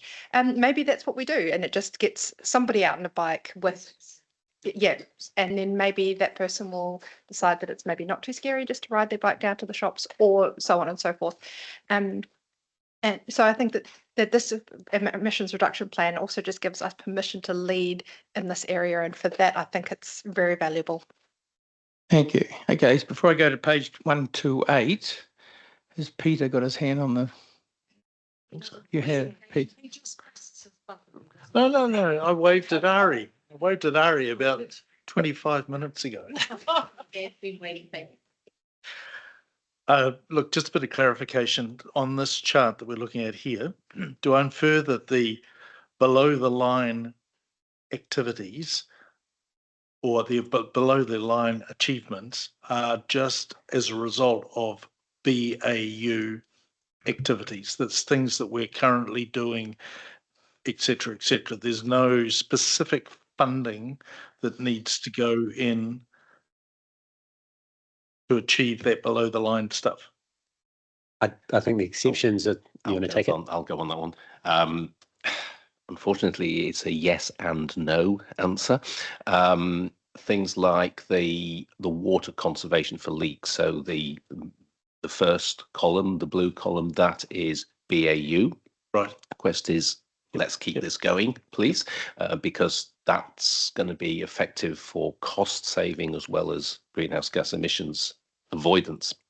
The next two, the orange and the grey, would be new.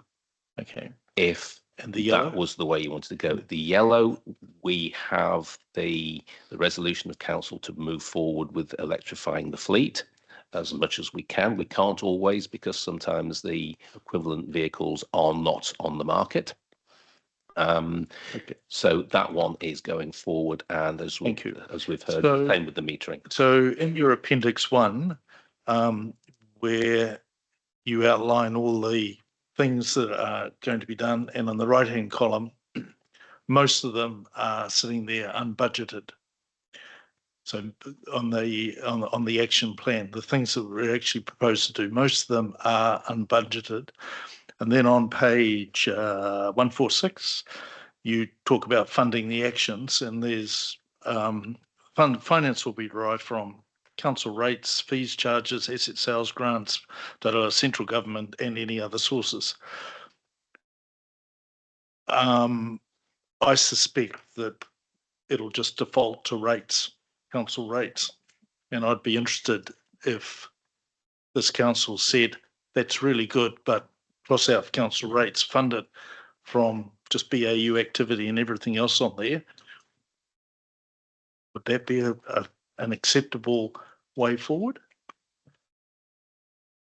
Yeah, I think so. The intention is to use. Could I just say at this point, I think that's a political question. Yeah. It's really for the folk around the table. Yeah. We'll take whatever position you give us, but it is a political question. Have to accept that. I'm not sure. Well, he's asking a question. They don't really have the right to give the answer yes or no. I suppose perhaps if I'd ask another way, I'd like to test the confidence that finance will be able to derive from all those other possibilities rather than council rates. What's the confidence that there could be the kind of funds that you need to implement the plan and all those unbudgeted items from those other areas?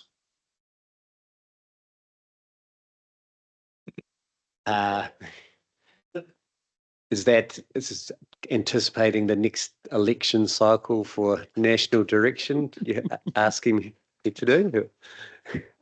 It's uncertain. I think looking back over time, where you think you're heading isn't always where you're heading, and things change. And if funding, although it doesn't look like there's a tap that's flowing towards us at the moment, does start to eventuate, we'll take the most of those opportunities. But trying to give anyone certainty or imply that I know that there's funding streams, I don't know.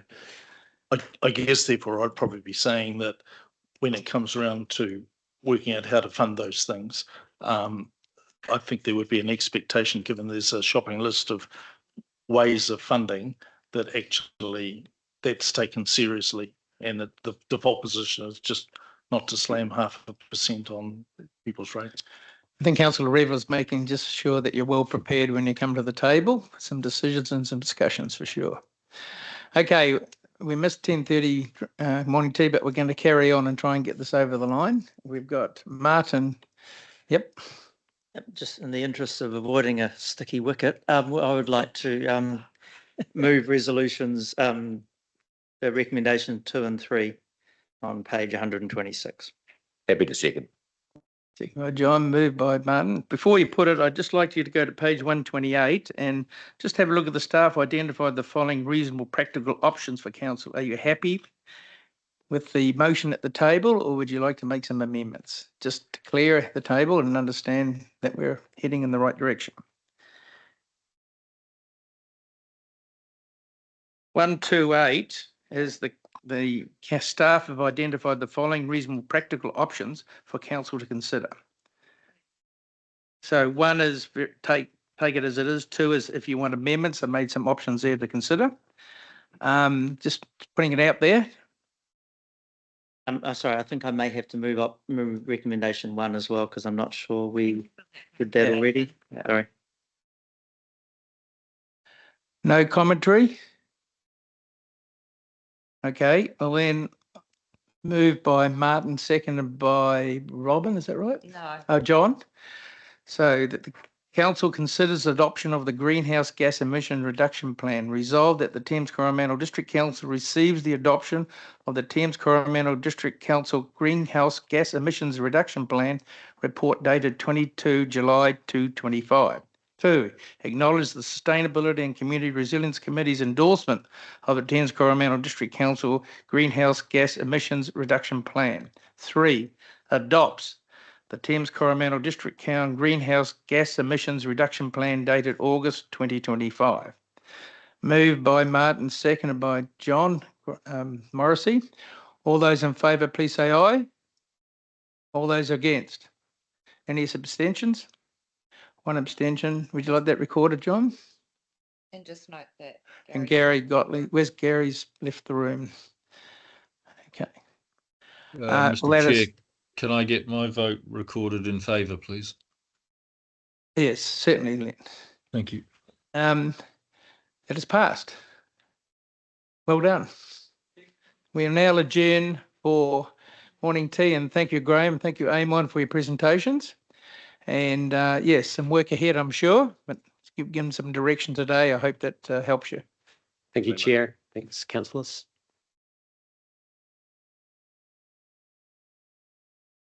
Len, are you ready to go? I am. Thank you, Chair. Okay. Can we start recording when you're ready?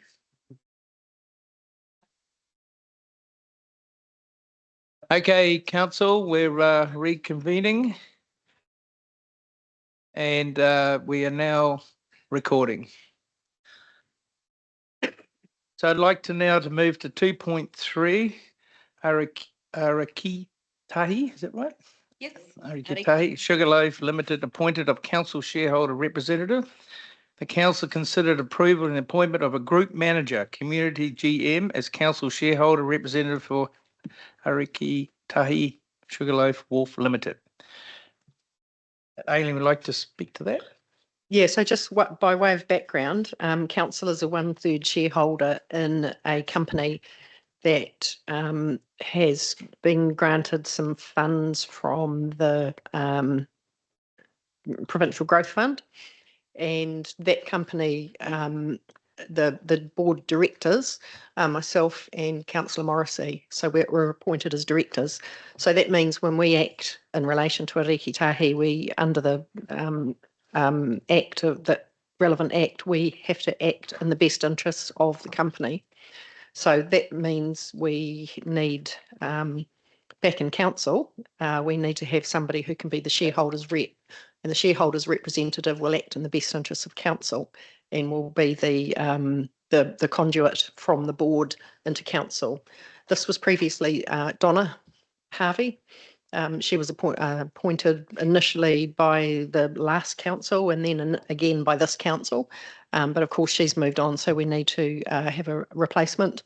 And Jeanette, as the community GM, has been voluntold, was the word I heard yesterday, for the role. So subject to council's approval, she would effectively become your person to talk to about about anything to do with Ariki Tahi, meaning myself and John are focused on the company. Thank you, Aileen. Any questions before I put it? Yes, John? I'm happy to move, but just a question that I would like to ask is around any potential conflicts in that area with Jeanette's relationship with that part of the world. I just clarified, general, I'm really happy to move, but I thought just ask that. I'm not aware of any conflicts. Okay, yeah, we'll certainly raise them thank you for raising that. I'm happy to move. Yeah, do we get seconded before I move on to Gary? Second to this? No, I was just going to ask a question. Yeah, no, I'm just going to move in a second and it's open for discussion. So Gary, it's your turn. I don't know who's best to answer this, whether it's John or Aileen or whoever, but is this just a big hole we keep putting money in? Because is this ever going to happen? It just seems to me that I talked to some locals here and they beat their head and say, what is going on here? And we put all this money in and they're pretty unhappy about it. So I'm just asking someone who knows. Yeah, I hear you, Gary, but not quite time to discuss that, but I hear you. Who's next? Rika. No, John, you don't think you need to answer that. I was just saying it's business as usual at the moment. It's been delayed because of court cases and what have you, Gary, which was unfortunate. And that has been the major problem, but we've got past that obstacle. Thank you, John. Rika? Yeah, I just had a quick question, sort of similar to John Grant's question. And I was just wondering, we've gone from having Donna was in that role with a certain set of skills and a financial background, and just wondering why our appointee might have a different set of skills and background. Not saying one is right or the other, but just asking why. No particular reason, just divvying out of duties across ELT. Okay. Anybody else? Peter? Thank you, Terry. Look, my question is, perhaps it's a question of Jeanette, but it is a question of Jeanette representing us in that forum I think is going to be absolutely critical for us. And is this something that, while she might have been voluntold, that actually there's something that she's motivated to do well? Thank you. Any other comments? Okay, so we've got a mover here, we've got a seconder. Oh. I can't speak for Jeanette's motivation, so I would refer the question to Jeanette. Sorry,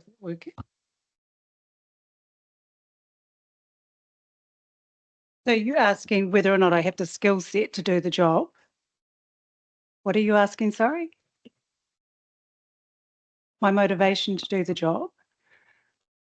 Well, I'm motivated to be the general manager here at DCC. I'm motivated to do as I'm told by my CEO, and I'm motivated for the best for the community.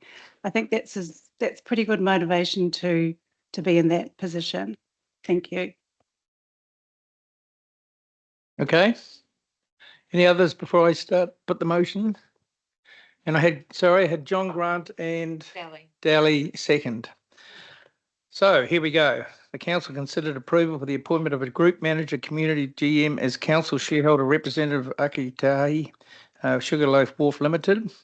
resolved that the Thames-Coromandel District Council receives the Ariki Tahi Sugarloaf Wharf Limited Council shareholders representative dated 17th July 2025, appoints the Group Manager Community as Council shareholder representative to Ariki Tahi Sugarloaf Wharf Limited, delegates the Group Manager Community to attend meetings of shareholders of Ariki Tahi Sugarloaf Wharf Limited and to exercise Council's voting rights on its behalf in accordance with the resolutions of Council.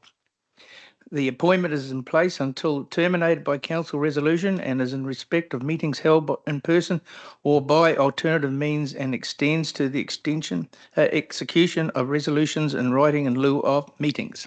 4. Resolves the Ariki Tahi Sugarloaf Limited to be given written notice of the appointment signed by the Chief Executive on behalf of the Council, stating that the appointment is in place until terminated by written notice. Moved and seconded. I'm putting it to the floor. All those in favour, please say aye. Against? Carried. I just want to say that I'm sure, trusting the CE's judgment in appointing Jeanette, that has my full support, and that I'm sure also that there will be robust briefing and handover to Jeanette in that role so that she's not feeling like she's unsupported in accepting that role. Thanks, Dally. I'm sure that'll happen. Okay, we'd like to move on to 3.1, the Chief Executive's report. The Council was provided an update on activities and performance across the organisation. Can I have a mover and a seconder? Oh, yeah. Martin, seconder. John Grant, any questions? Aileen, would you like to talk to it? Oh, Aileen's right-hand man. Hayden can speak to the financials first and then you next. I speak to the rest. Got a question.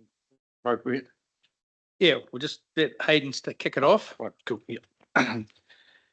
I'll take the report as read. I guess just highlight some of the key things with the June financials. So these are the draft June financials. We're basically working through year end as we speak. So there's a line in there called one of the lines within the comprehensive income statement is vested assets, and that's something that we sort of figure out. Well, when I say figure out, we go through and work out as part of the year end process. So if you see that's why that's not there. Overall, the results are pretty positive. In Waters, there was a bit of a, due to that contract, there's a bit of an overrun, but overall the results is, positive. Probably the two main areas to really highlight, I think, that were really, really good this year is that our debtors as a percentage of rates revenue are lower than the previous year, which I think is pretty good considering the, the economic climate and that. And then also, our treasury limits have all been met as well. So that's very favourable as well. So yeah, happy to take any questions. And our interest and loans, any issues there? Are they consistent? Yeah, no, we've basically met all our treasury policy limits and done well there. Yeah. Okay. Any questions for Hayden? Gary? Well, I've got I made it whether this for you or for Aileen. At the very last page, 175, it's got communication campaigns. Who should I be asking a question on that? Probably Aileen, probably. That's you when we get to it. Yeah, Aileen will answer that shortly, Gary. Yep. Okay. Well, shall I wait? Yeah, just wait for that. Yep, thank you. Peter. Thanks, Terry. Thanks to this Hayden, and I agree particularly with where we're at with the collection of rates, given the environment we're in. That is very pleasing. On page 178 with the capital performance, the grant's not applied for TIF and etc.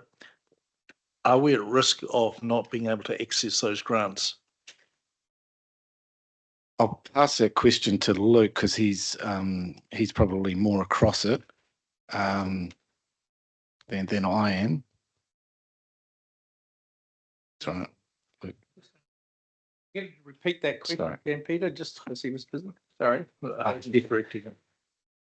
the question was just around the TIF funding grants. Are we at risk of losing them, I guess, if we don't meet milestones? Simple answer is no. We've been working actively with the external funders, and we've got agreements around delivering the project within the timeframes needed. Thank you. And my second comment just is around the surprising increase with RTS revenue. Perhaps I'm just wondering, does Mo have a comment around that? The RTS revenue on page 180. Mo?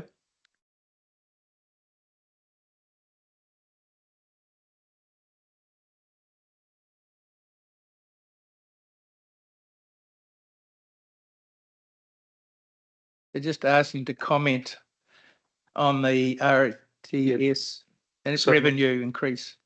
Yeah, we're seeing an increase. It seems to be an appreciable increase at the RTS sites. And do you think we are going to expect that to carry on? Okay. The bell curve. It's more people. Thanks, Danny. It's more people using the RTS facility. It's peaks and troughs. We can't really say that that will be consistent. And I think we increased some costs there, didn't we? So we're getting some more revenue. Yes, this financially. Abby? Yep. Anybody else got any commentary? Okay, Hayden, just stay there and we'll let Aileen carry on. He can go. Or he can go unless there's any other finance questions. No. Okay. Thanks, Hayden. Thank you. Thank you, Hayden. Right. Okay. So Lagoimas continue. You'll see we have quite a number doing well to get them closed, and some of those timeframes are looking quite good too. The usual amount of quite complex ones coming through. Unbudgeted expenditure. This is around roading, and there is no rating impact. So these are being offset by other areas within those budgets. And Mo can speak to them if there's any questions around that. Just for council's interest, I talked yesterday in the all staff meeting about exhausting any areas internally before putting hands up for unbudgeted expenditure. So we're sort of holding that line fairly strongly at the moment. The RFS data is there, and I'm sorry, Brian's had to step out for a regulatory matter. Probably would draw your attention to the roading one, where we're having challenges because of our staffing levels. We are actually using a recruitment agent looking for our roading manager and our technical services manager in the operations area. We've been out to market a couple of times for both of those roles and not managed to recruit. And I haven't had an update of where we're at, but hopefully we're looking okay in the recruitment area. Yep. Thanks, Eileen. We have some shortlisted candidates, and we will be starting the interview process from this Thursday onwards. So please, thanks. Yeah, so just bear in mind that we have a contracted in 3-day-a-week roading manager at the moment, and he's doing a great job, but he is only 3 days a week. Quick one, Aileen, around the Lagoimas. We're putting a resource in there to deal with them. Are we at a stage now that they're far more manageable? Yeah, so there's a couple of aspects to Lagoimas. So there's the central management of it and some of the decision making under the Act, but then there's the time that the staff have to spend dealing with the Lagoimas. So this is actually takes up time and resource right across council, and particularly some of those big ones that are very complex really do take a lot of staff time. Thank you. John Grant. Thanks. Just coming back to your comments about roading, it's pretty obvious in the RFS data that you're not clearing a lot of the work.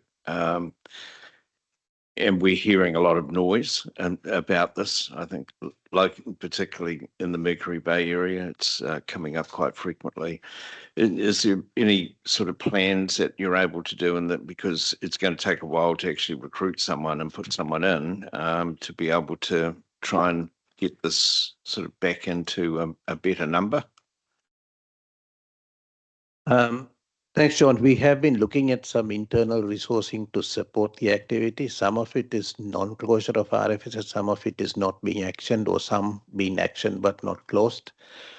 But we are definitely looking at putting some internal resource onto that. Because I'd imagine quite a number of these would be relatively straightforward matters, and then there's some that would be more complex. That's correct. It's just the lack of the number of hands in the roading team, really. It's like -3, which is a bit challenging.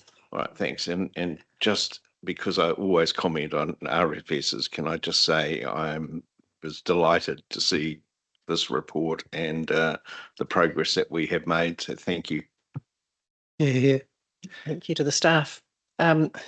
So just on the roading one, the second part is the Pinnacles change over to WSP. So that's another challenge. And I think when we head into the next period of time, just bear in mind we've had a reasonably significant weather event in the last week and a half. So I'm not sure where that's landed in terms of roading challenges for us yet. Thank you. John M. Yeah, thanks. Just going back to 167, Aileen, unbudgeted expenditure, roading. I saw when I was reading the report and I thought, will I ask a question or not, or will I just leave it? But it's to do with the wooden retaining wall on the 309 road. So pleased to hear that we're not going to council all the time asking for unbudgeted expenditure, because you know how that just irritates me. But anyway, how did we get to, why do we use depreciation for what's obviously a collapse and not something that's worn out, instead of using our emergency reserves? Because I don't like touching that depreciation account unless we really, really have to. So why did it fall in there and not come out of our emergency reserves? I will need to do a little bit more research, and that John will come back to you during the course of the meeting. I'll need to do a bit more research on that, on the source of funding. I'll come back to you during the course of the meeting, or I can come back to you afterwards. Thanks, Mo. I feel a lot more comfortable knowing that we, instead of using unbudgeted expenditure, we're starting to dive into our depreciation account. So I'd like to know why that is. But you'll come back to me. That's fine. Yep. At a guess, if it was an existing retaining wall that had reached the end of its useful life, but it also collapsed in bad weather, then we are entitled to use depreciation funding because it is a replacement, at least part of it, and the balance with the remaining budget. But I'll come back to you. Thanks. And we also do well out of that because it's 71%. Thank you, John. Yes, we've got Rika. Mine was roading related as well, and you sort of answered it in terms of the previous weather event. Did we see any significant damage to our local roads? Refer that to Mo. I'm not aware of any significant damages, but it's just people being available to attend. Okay. Yeah. Thank you. And just a second question, it sort of builds on from what John was asking around, we had a storm roading budget, which we tapped into pretty hard after Cyclone Gabriel. Have we been successful in topping? We will have, but it'll be only one year and a bit.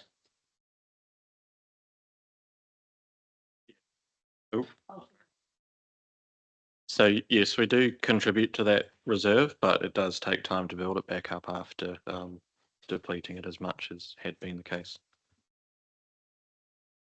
To carry on from Rika's question, should we accelerate that, or you feel comfortable that it's growing at the right rate? I think there's probably at this stage not an indication that you'd need to relook at those rates of contribution. If it was constantly depleted and we were needing to go to other funding sources, then that might be the point at which you relook at that contribution rate. Thank you, Peter. We've got Gary Which Gary? Yep. Yeah, that's the only Gary. I can see. Thank you. On page 175, communication campaigns, and most of them are pretty obvious, but it's got Potra Valley Thames Services Extension, and I thought there was a bit of a hold on that because of Waikato Regional Council and other aspects relating to it. So where's that at? My understanding that's around the development contributions component. Can you speak to that, Mo? That's correct, Helen. There is a program to start communicating with residents, and Pinnacle Civil has been appointed as the professional service consultant for the design through a competitive tender process that has only just been made. So it's work in progress, but once a program's prepared, we'll definitely share it with the EMs via a Friday update. But is that plan to do what's proposed there? Has that been more ticked off by Waikato Regional Council? Look, do you want to jump in? What specifically needs taking off? They were concerned about the floodplain and that happening. This is the stormwater you're talking about here, Gary. The stormwater? Stormwater resource consent, I think. No, but that all ties in with the extension for the road that's being proposed. Yeah, coming off the road. Yeah. So I guess through the chair, the simple answer is that part of the design work is to engage with regional council around any consenting requirements. Work is underway through the investigation like geotechnical and stormwater mapping, and all of that sort of work is underway currently, and that needs to then feed into our engagement with regional council in regards to any consenting requirements. So that's the sort of point we're at. We don't have that answer yet, but the work's underway to get us to that point. Thank you. Any more questions? If not, I'm going. Could I do? I just wanted. Sorry, I haven't quite got to the end. I wanted to highlight the Momentum Waikato, and just the progress we're making with Stephen Town, with Momentum Waikato visiting the different areas on the peninsula via the business associations. And just to note that Stephen's in the process of being appointed to the Momentum Waikato board, so he'll become the Thames-Coromandel representative on the board, which is really good news for us. Yeah. So those soft launches are completed, and they're working through identifying the fund champions in each area. Really exciting new position in Craig's Investment Partners, and they've appointed Aaron Perriam as their Director of Philanthropy and Intergenerational Wealth, which is pretty interesting. What a great title. So I expect we will hear from Aaron in due course once he starts with Craig Investment Partners, who are supporting the fund. And so we'll do a proper briefing at induction of the new council, and looking forward to that community launch for February. So that's a pretty exciting outcome from the recovery work that we've done. And I also just wanted to point to the placarded properties. When we had the discussion about whether we were actually going to help fund any of the buyouts, we never got into that position the way Auckland did. But I just wanted to draw your attention to exactly what we have done, and the support for those placarded properties, both in terms of that rates remission, which we did automatically we managed to connect the Building Act processes with the rating process to give those remissions. And then we've, through the recovery funding, we've supported the building consent fees, and I just thought those numbers might be of interest to you. So we've done something, not nothing, is I guess probably what I just wanted to bring to your attention. Fantastic to have that support and ease the path for people who are struggling. John. Look, and I would just like to endorse that, and perhaps just give a small little story that helps illustrate it. That a client of mine was impacted significantly of it, and the work that was done by the council has been terrific and has assisted her significantly in being able to get a resolution to it. It involved working with DOC as well to be able to get a fee waiver through them, and it just shows the power, I think, of being focused around the understanding and needs of our ratepayers and being able to respond and do some really good work. So to to Brian, who was involved, and the rest of the team. It was a great illustration of what we can do. Yeah. Yeah. Well done to Brian and his team. Well done. Fantastic. Yeah. And the only other two things I just wanted to mention was just the reforms that are upon us. Gosh, the resource management submission you will have all seen, fairly comprehensive, and gosh, our planning team are doing well at the moment. We've got some stunning brains in there working on these for us. The local government bill, currently drafting submission on that, which we're going to run out of time, I think. So we'll circulate around councillors for comment before that's sent. But feel free to send any comments through to us that you want included, because it's well, actually, I was going to say it's pretty significant, but having gone through the legislation myself yesterday, there's it does feel like 2012 when they took the wellbeings out, and then we reviewed our LTP and actually nothing changed. So we'll see what actually pans out. And I did put a question mark about the regulatory relief to councils. That doesn't feel like there's significant relief in there. Some bits and pieces, but yeah, not particularly significant. Okay. Any comments for questions, comments for Aileen? In broad terms? Right. Can I ask a broad question? Broad question. Well, a question that's not necessarily from the report itself. Yep. Have a go. Just in regard to the diligence of staff around the question of the following of electioneering issues at this time of year. And it's just an observation that I attended a meeting the other day in which council staff and external parties were present at what was clearly an election meeting, and just how you're able to navigate some of these things. And I appreciate how difficult it is, but it was just an observation that I had, that we were there as a council at that, and it just felt awkward. And if I could comment, in hindsight, I wouldn't have allowed that to happen. But we weren't aware that was the scenario that was going to be faced. So we've just had a discussion about it, and there's no similar events from now through till the election. So that won't be happening again. Okay. Could I just ask for one clarification on that? Was that the meeting on Sunday? No. Okay. Thank you. Yeah. Okay. Righto. So do we have a mover? Ellie, do we have a seconder? Rika? Yeah, we do. Yeah. Oh, you do? Who are they? Councillor Rodley, Councillor Grant. Okay, so that the resolved that the Thames-Coromandel District Council received the Chief Executive Report dated 17 July 2025. All those in favour? Against? Carried. Thank you.